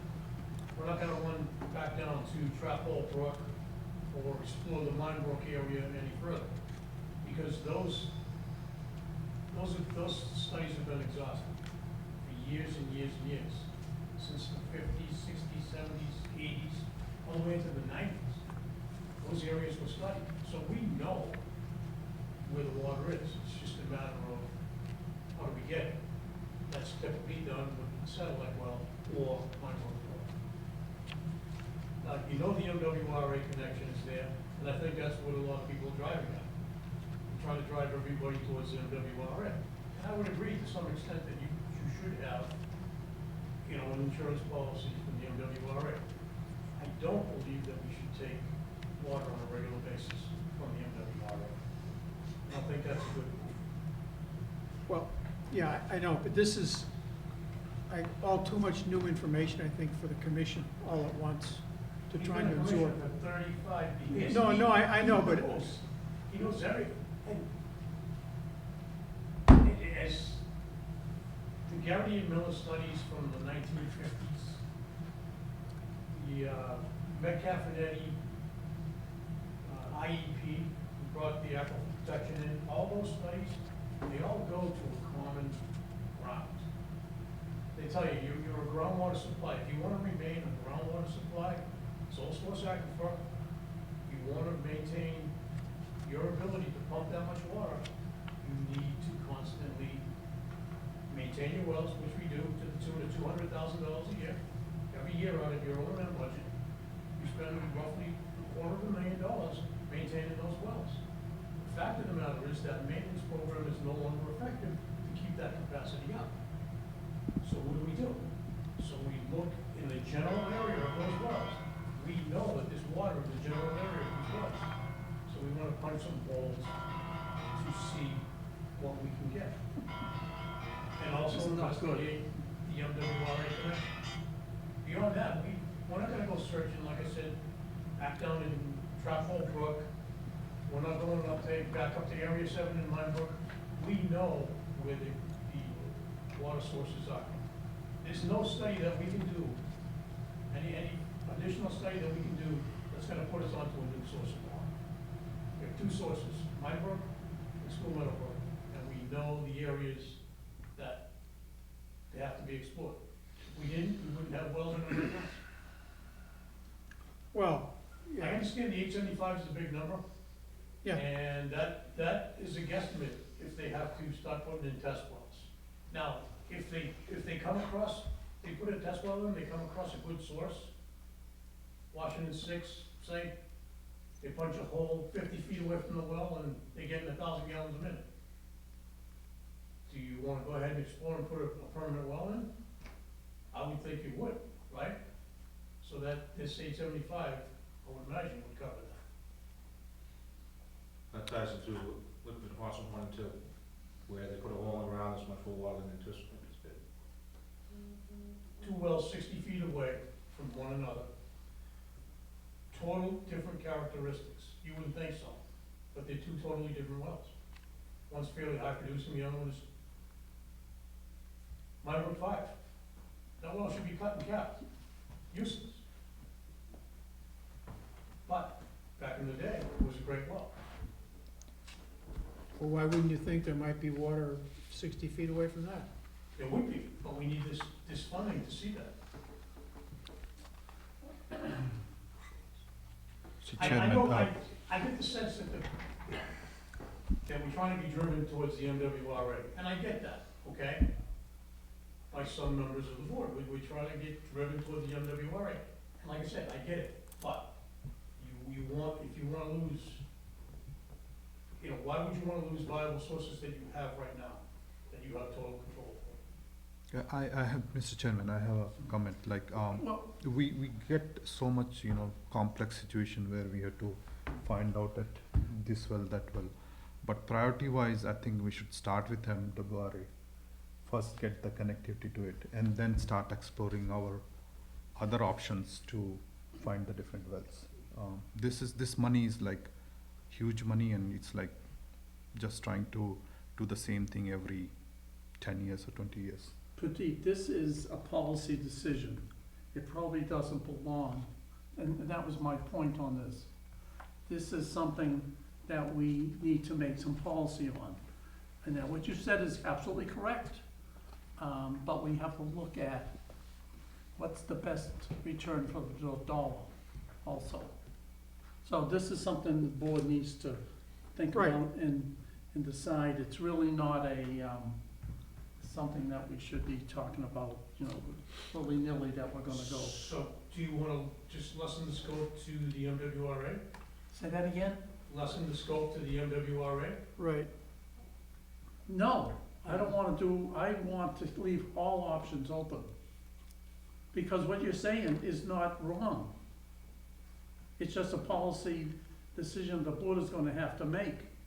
So should we remove it? I mean, you don't want to start poking holes till we talk. I want to know more information about all the alternatives from the consultant, or whoever, the engineer, about the different wells, about the MW area, and put them all on the table, and us make the decision as the policymakers. Not give them the money to go do what they feel like doing. That's correct. So you want So- to reduce it to 400, 250? So I suggest we reduce it to 375. In your item says the study option. So we reduce it to study options. Is that okay? I think, Yeah. if you cast your memory back a little bit, a few years ago, when the MWRA thing had come up before, we had a small, relatively small number in there, I think it was like $85,000 to do the connection.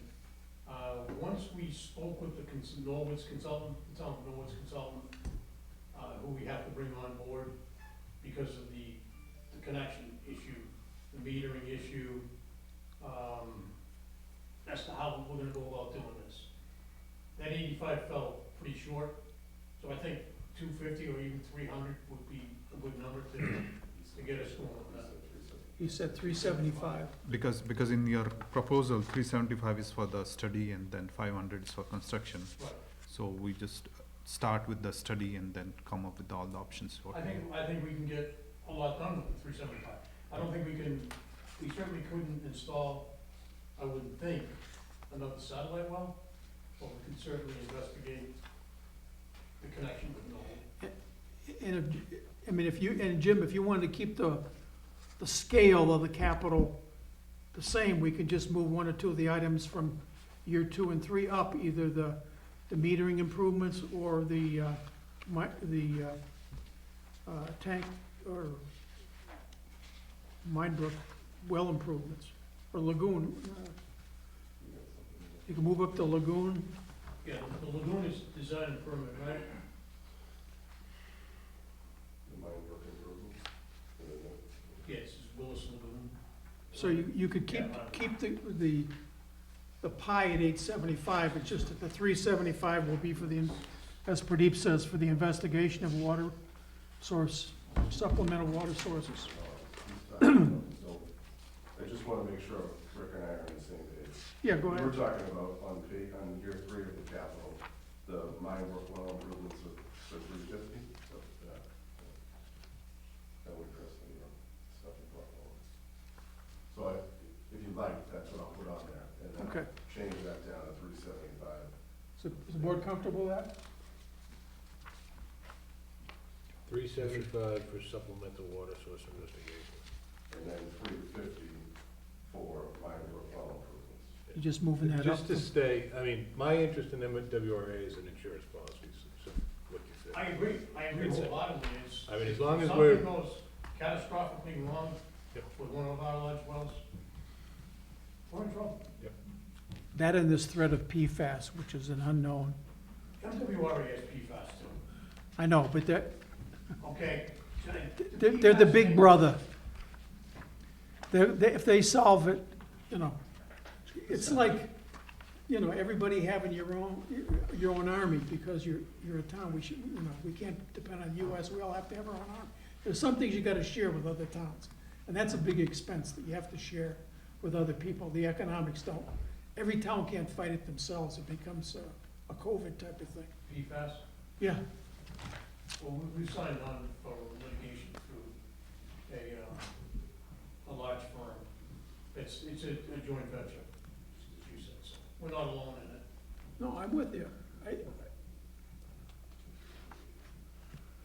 So besides, we'll make that change, but is the commission supporters of Articles 9, 10, 11, and 12?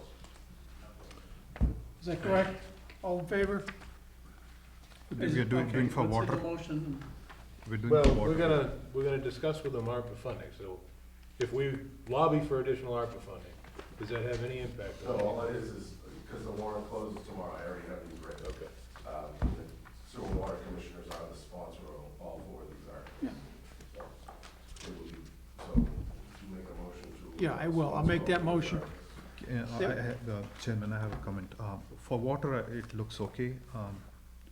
My question on the sewer, why are we borrowing so much? We already had a deficit, $500,000 deficit.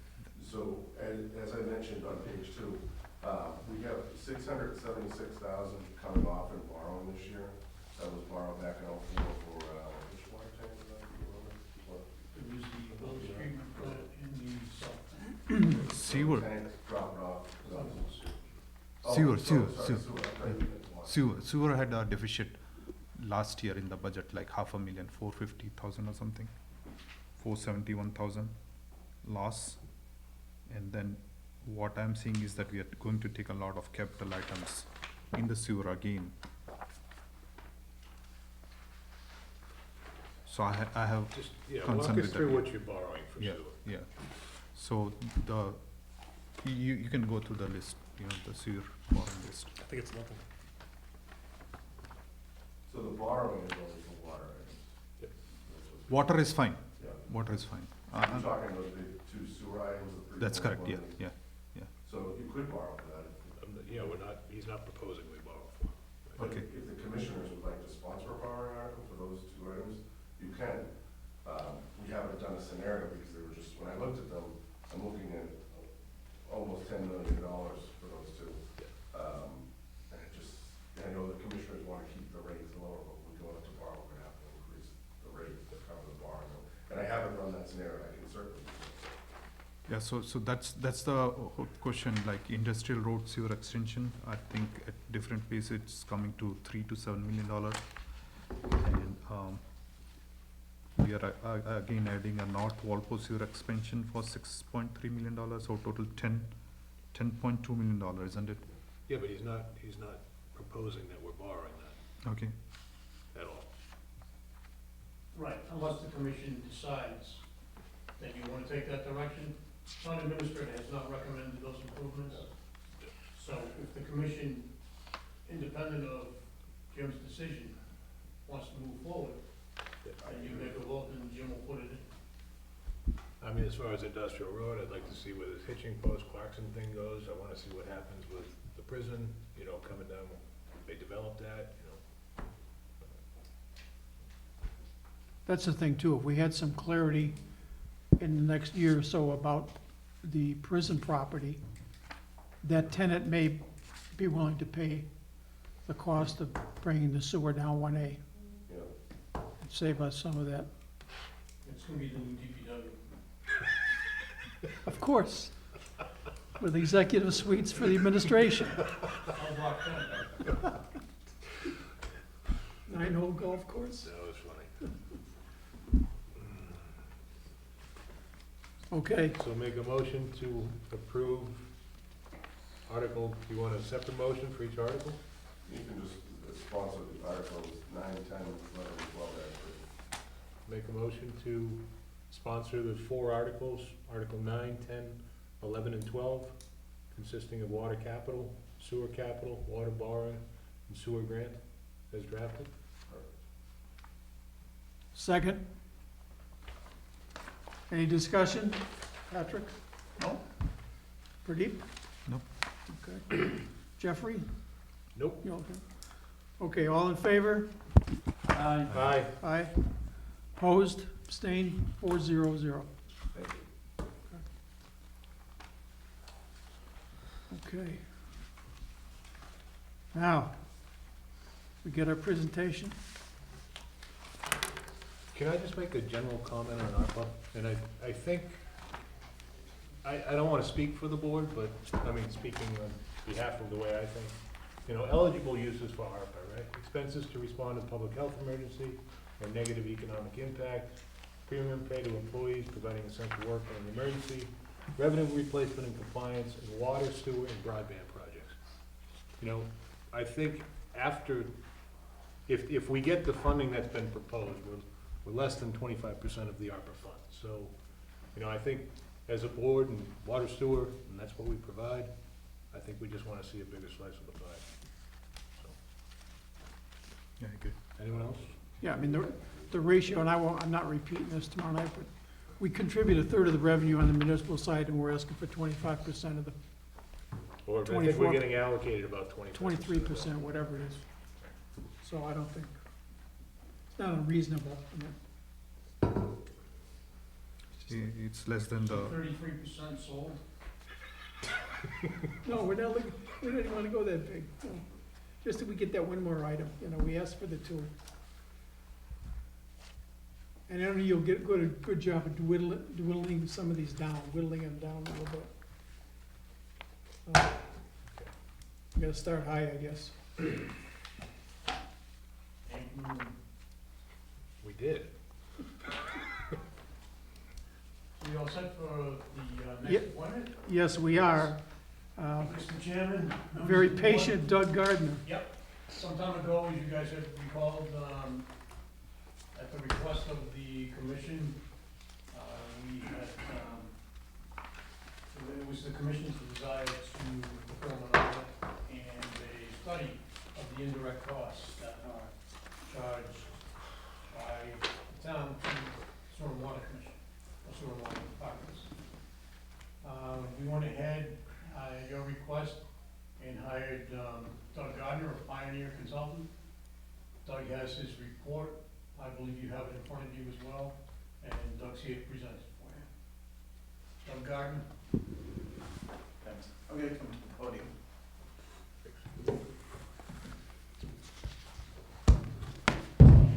Good evening. Doug Gardner, Pioneer Consulting. As the director mentioned, I was hired maybe 6-8 months ago to conduct an indirect cost study for both the water and wastewater department. So tonight I'm here to present the results, tell you a little bit about the process and how I came up with the numbers and how the numbers compare to the numbers that were calculated by the town that have been used for the last, however long. So, where we begin is with the budget. So we started with the fiscal '22 budget because that was the budget that was available at the time. And I built that into a series of spreadsheets, and I break it down by each employee within the department. And then I break down the expenses for each department as well. We then, when we decide which departments are going to be included in the study, some are very clear and others are somewhat gray. So we always believe that it's better to talk to people and not include them if they provide a small amount of support than to omit them and determine that we should have included them to some extent. So with the assistance of the town, I went through and interviewed a number of all the major departments, starting with town administrator. We included the finance director, treasurer collector, benefits. We spoke with the assessor. We looked at the town clerk, DPW, of course, and several other departments. I'm not going to get into the minutia of the results of each department. Going to keep it pretty general, pretty broad presentation tonight. And it's important to know that I did not look at what the costs were as were calculated by the town, so I wanted to keep it fresh. Didn't want any preconceived notions, so I did not look at what the actual numbers were that were calculated for fiscal '22 for the town until I had finished my analysis. So the process for the indirect costs is, as I mentioned, was to start with the budget. And we break down each individual employee. Some of the larger departments, some employees have no interaction with the water and sewer enterprise, so therefore they should not be included, or any of their time should not be included in the analysis. Just makes sense. Instead of taking the department saying, okay, 10% of their total budget is going to be allocated to indirects, we've determined, and the Department of Revenue has determined, that it's much more accurate to look at each individual employee and then look at the expenses that pertain directly to water and sewer. So when the way we determine how much time is allocated for each employee is through a series of interviews, generally with the department head, sometimes other departments, but for the most part, it's the department head. So I spoke personally with the town administrator. I spoke with the director of public works numerous times because he has so many different budgets and so many different divisions. Spoke with the finance director, spoke with the treasurer collector, spoke with information technology. And I ask a series of questions. I've been doing these a long time. If the answer doesn't sound right, whether it's too high or too low, I may ask the question in a different format and to see if I've received the same answer. So there's no, it's more art than science. And the art is just trying to determine how much time that person spends assisting water and sewer. And sometimes it's very difficult because there could be days or even weeks where there's no activity for water and sewer, and then there could be weeks where there's a tremendous amount of time. So we look at how much time they spend on a daily basis, how much time on a weekly basis, how much on a monthly, and what are some of their yearly or semi-yearly functions they may spend. Come up with the percentages. And once we determine the time or the percentage, we multiply the percentage by the salary of the employee. And that gives us the amount. We then have to incorporate all the fringe benefits that are built into that person's salary. So that's obviously retirement, any kind of other fees that the town is responsible for. And we use a percentage of 35%. It's a percentage that's accepted by the Department of Revenue. I should also state that the format that I use, I have presented to the Department of Revenue and they have signed off on it. So this is a widely used, widely implemented format. Excuse me. So we do that for all the different departments. We come up with the total contribution. And for water, it was $1,248,382. For sewer, $441,601. I should also state, I started the project in about the middle of the fiscal year. By the time we were wrapping up the project, the fiscal '23 budget was out, and I believe it had been voted. So we then updated the spreadsheets for fiscal '23. So these are the current numbers. They're not a year behind. So then, at the very bottom of the page 3 of the report, I have the budgeted totals by the town. And the difference between what the town calculated for water was about $69,000 higher than the number that I calculated. And for sewer, it was about $7,000 higher than what I calculated. So even though we looked at this in two completely different manners, dollar-wise, about $75,000. Percentage-wise of the budget, very close. So, in my opinion, you were not being overcharged under the manner in which the town had calculated the indirects in the past. I just looked at it a different way and came up with a slightly different result. What was the 35% number again? 35% are the fringe benefits. That pays for the retirement, any taxes, health insurance, life insurance, those kind of figures. Everything If you that. were talking to a department and they, through your interview, they said, about 10% of our time is used to support the water and sewer department. So you're calculating 10% based on the loaded cost of those resources in that department. Not the department, I did it based on an employee by employee Okay. charge. So, for example, let's just use $100,000 to keep the math simple. 100,000 is the salary, 10% of their time is allocated to water. $10,000 would be their amount of money that is calculated. We would then take that $10,000, multiply that by 35%, so that would be $3,500. Add those two numbers together. Their expense is $13,500. Did you verify? Employee by employee. Yeah, exact question, sorry. Did you verify their time and attendance in the past year? No. We'd still be doing the project if that were the case. This is, we look at this from a pretty high level. Okay. And to get bogged down in the minutia and to look at time cards, it would be counterproductive. No, And it no, would- it not would the time cost far card. You too may much. have access to the total time last fiscal year a employee actually came to the office.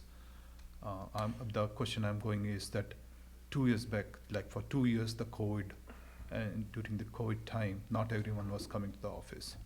So does the numbers look same 2 years back and let's say this year or next fiscal year? That's the question.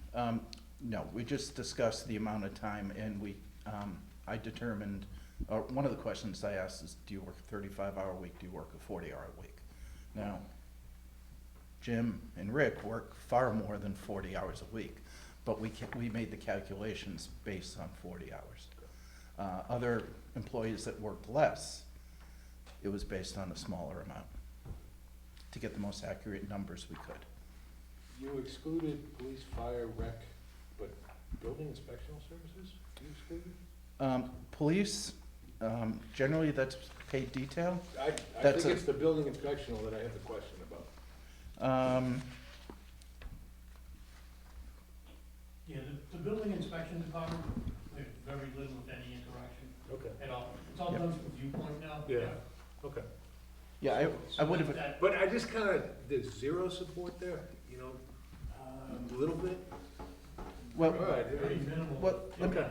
That's a good point. I wanna, I should have mentioned that earlier.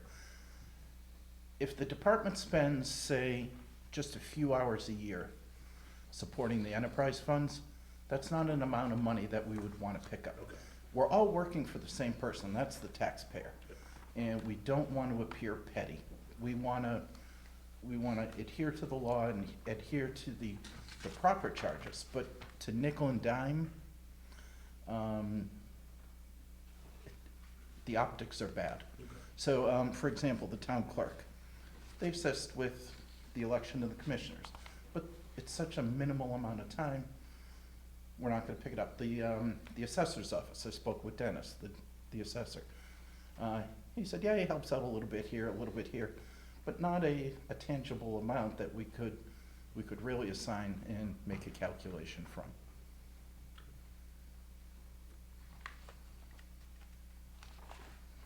So overall, you know, the numbers were very close.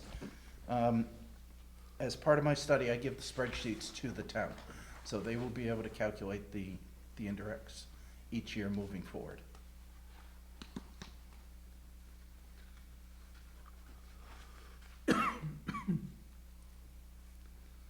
Okay, Any other questions? any questions, Yes, comments? I have. We got this Friday, so I haven't had a chance to go through it, you know, very thoroughly, and I don't do well on the weekends. Beautiful weekend, anyway. But I do have some questions. Sure. On the first page, in number 2, it says, we interviewed department heads and other personnel, okay, to determine time spent supporting the enterprise funds by department. Correct. Okay, how did they determine that? Through conversation, I would ask questions.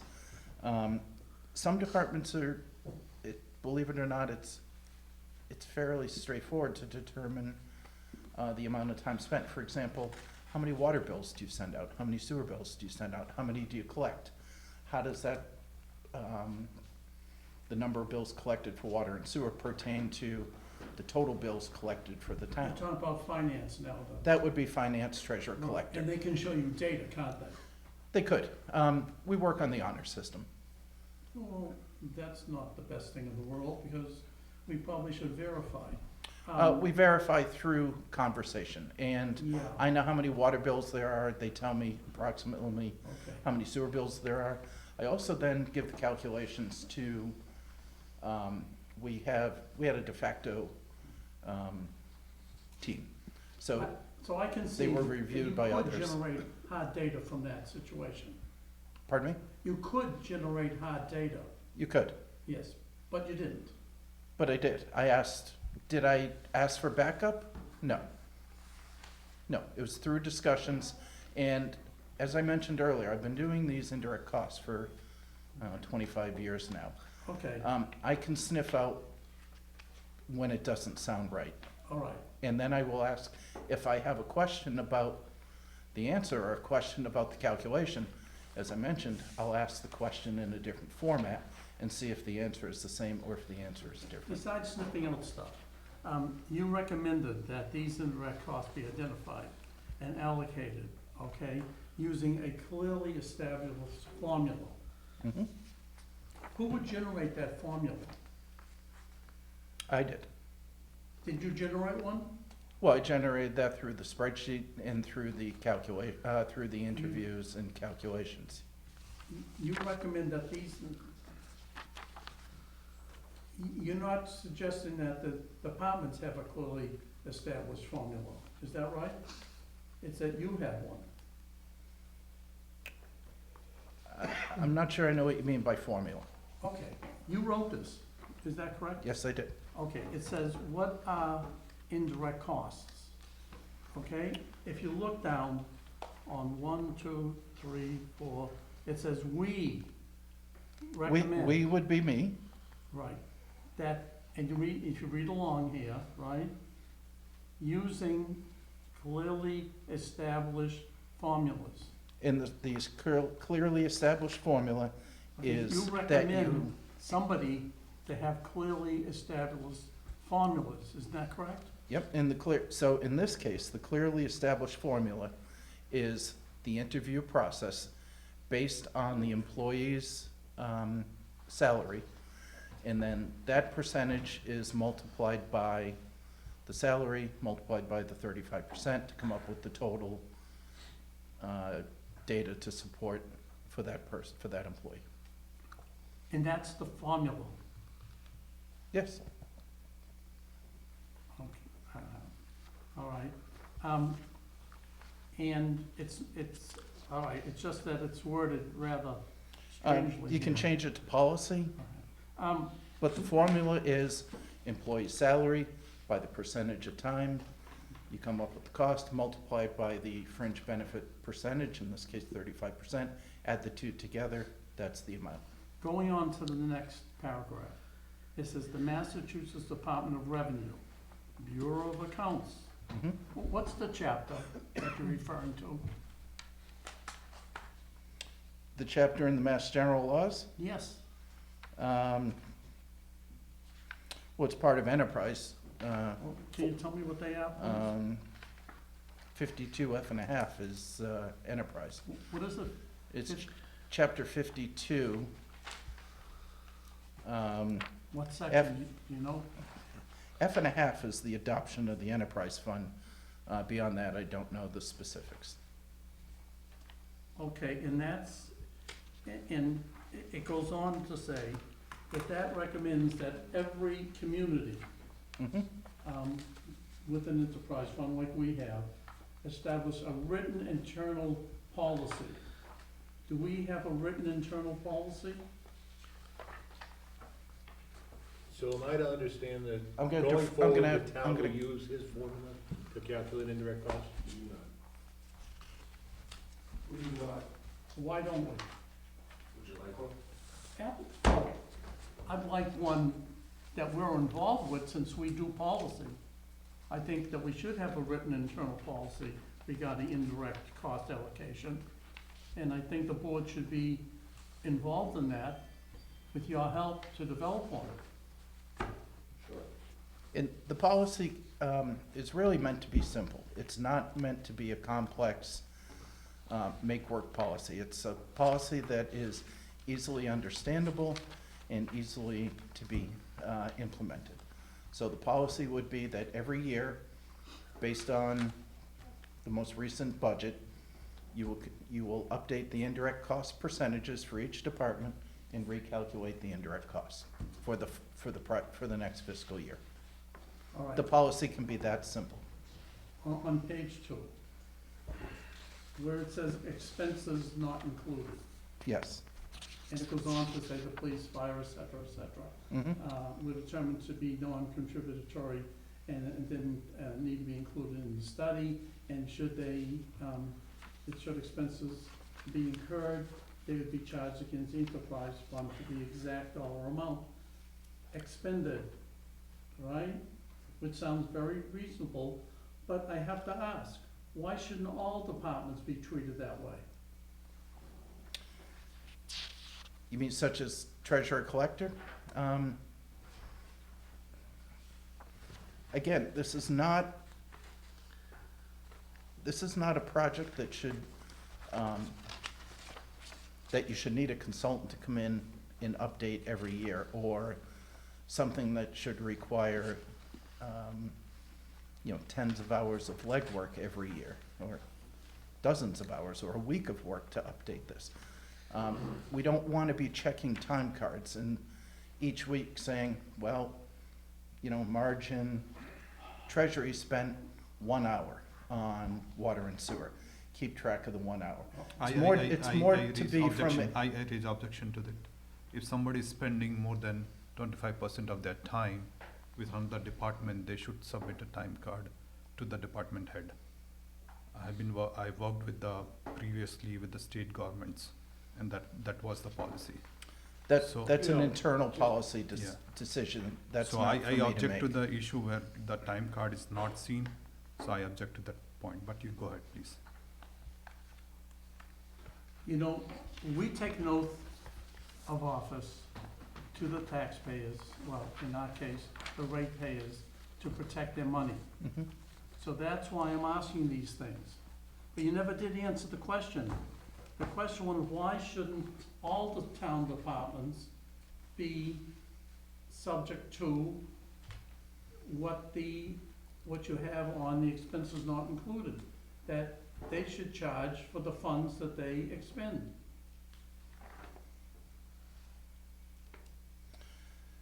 Bill it directly back to water? Yes. In many cases, that would be very difficult to determine. If you send out,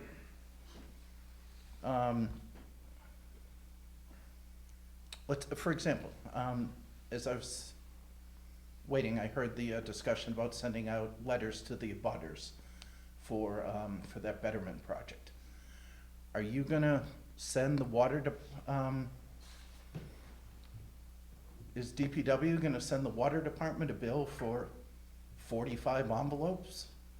Sure. And Yes, It is absolutely, there, we it is expect there. that, because are we gonna do I don't- email? that's not laws? the purpose of the indirect cost. The purpose of the indirect cost is to look at it on a much larger picture, not to get into the minutia and to get into the detail of how many envelopes you send out. I think Now, that's large, the- I think larger that's- items such as if there are large amounts of postage, let's say, we can easily identify that, and that would be included in the expense portion and included as part of the And that overall should be whole. billed to the Sewer and Water Commission.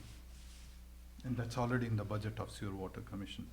The other question I have on the same line is that you interviewed other department. Did you interview Water and Sewer Department, how much time they spend helping other departments like police, fire, recreation? Indirect costs, it's a one-way road. It's not a two-way street. So No, you I think cannot, the town cannot, or the water department cannot get money back. It's an outgoing. to the other department. To the other What- departments. It's a what- one-way street. What if the water department employees are called to support fire and recreational departments projects? That I don't know. I would know, like, with snow plowing, in the winter, that would be paid directly by the town. Any labor that sewer and water provides to other departments is charged to their budget. Charging, The whose respective budget, budget. whose So budget? if we do work for the highway department on an overtime basis, highway department pays the bill. Pays the bill, and what about the fire hydrant cleanups? Fire hydrant cleaning. Fire hydrant flushings and all. That's a water department function. Yeah, and this is cost for the fire services. Does fire departments paying for that cost? No. The Okay. fire You don't department, pay That's what I'm public. coming, yeah, we don't pay the fire department doesn't pay us anything. yeah, that's what I'm asking, yeah. Is he referring to, public fire protection for the I believe so. hydrants? For the Okay. whole municipality, yeah. I mean, there's nothing to vote on here, but it states that from your assessment, the indirect costs have been, they need to be adjusted lower, so it'd be. Slightly, Slightly yes. lower, 77,000 change, something like that? Somewhere in there, yeah, 75. Okay. Um, And the town will use those calculations going forward. If That's up, some department, that's you know, up to all the of a sudden town. went from spending 10% of their time to 20% of their time, you guys need to figure that out on your own. Well, that's why you look at the indirect costs every year, because, you may But we're have not hiring additional. you every year. All I can speak to is what I'm presenting tonight Yep. and what I'm recommending. I'm recommending that they use this, this analysis moving forward. Can I ask a question? Is there the potential, and I don't wanna revamp, you know, how we report time, but, you know, from me, you know, in my profession, if I spend 10% of my time on a project, I charge for that project. The project gets billed, hit, you know, my loaded costs go directly to that project. You know, and if I'm spending 10% of my time on 10 projects, that's how it gets allocated. You know, I don't have anybody in the background, you know, pushing that indirect cost aside. I'm just asking the question. So the town provides a service to the water department, whether it be billing, whether it be, all sorts of things. Yeah. What I had asked, sometimes when this has come up, I believe Commissioner said, asked to reach out to the state made it clear they don't do these kind of reviews. Doug specializes in them, and he's the man across the state. So we had asked him to come in, tell us if the formula that we're using is okay, is it off, should be adjusted, should be adjusted slightly. Get back to your question, Jeff. No, we don't, I don't say, okay, Mary in Finance Department, I wanna know every time you take a water bill over there, write down how many minutes. Same with, leading up to town meeting, I can tell you, I spent probably 90% of my time the last 3 or 4 weeks of preparing for town meeting, dealing with sewer and water issues. That's a rarity, I never spend that much time. But, you know, the commissioners had a lot of questions. They had multiple meetings leading up to town meeting. So it varies, and Doug is right on, that, you know, there's no set, you know, if you spend 10% of the DPW director's time on Monday, he writes that down. No, it doesn't happen like that. One question. Sure. Have you done studies for similar municipalities? For other Oh, municipalities? I've probably done 40 or 50 of these. Do you have example from some other municipalities to share with us? I do not. Every town is different. Okay, what was the last time you did? I guess, Southbridge, last fall. And I do 1 or 2 a year. Okay. to jump on the back of Pradeep's question, you know, if you look at our total budget and you look at the indirect cost, is it proportional for our town versus what That's you maybe correct, yeah. found in Southbridge versus what you found in other towns? Yes. Okay. Yes, and I found, when I did my analysis, I found the reasoning and the philosophy that the town was presently using was acceptable. I just looked at it a different way. I looked at it in a little more detail.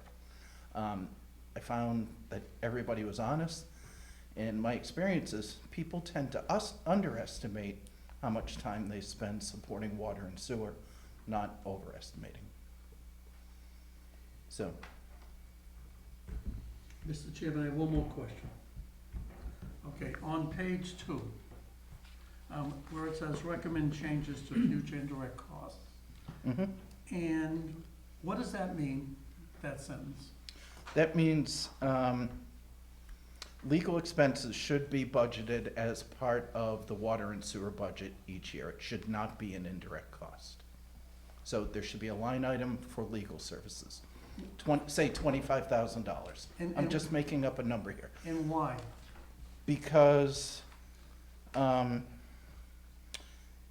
let's say you budget $25,000 as part of the indirect cost study, and you have very little legal support. You're paying for that fee. You're paying for that support when you're not deriving any benefit. If it's a direct budget, you budget $25,000, you use $10,000, that $15,000 that you've budgeted stays within the water and sewer budget, and you're not being overcharged. And We what- feel it's much more accurate, What's the advantage of that? that you're not paying for something you're not receiving. Okay, and so we have been paying for things? I didn't say that. I'm just saying that that's the, Okay, That's- why would you that's recommend what's- a change if we, if because that is there the, wasn't a problem? I'm not saying there's a problem, I'm just saying it's a much more accurate manner of approaching it. In some years, it could have been too high, and in many years, it could have been far too low. This is a much more accurate, you budget, it's part of your budget, you don't spend it, the money stays within the water and sewer enterprise fund, and you're getting an accurate number. And you only recommend only legal, Oh, nothing else? Legal if, and police, of course. And what else? Police, paid detail. Paid detail is part of your standard water and sewer budget right now. That's already in there. It is. Thank you. You're welcome. Okay, is there any Other comments? Well, you certainly did a fine job in this report. You'd be commended. Thank you. Thank you, Mr. Gardner, appreciate it. All right, so I think we're at the end of our agenda. Does anyone have any other business? Would it call for a motion to adjourn? Move to adjourn. Second. Second? All in favor? Aye. Aye. Aye. 400, we're adjourned, thank you.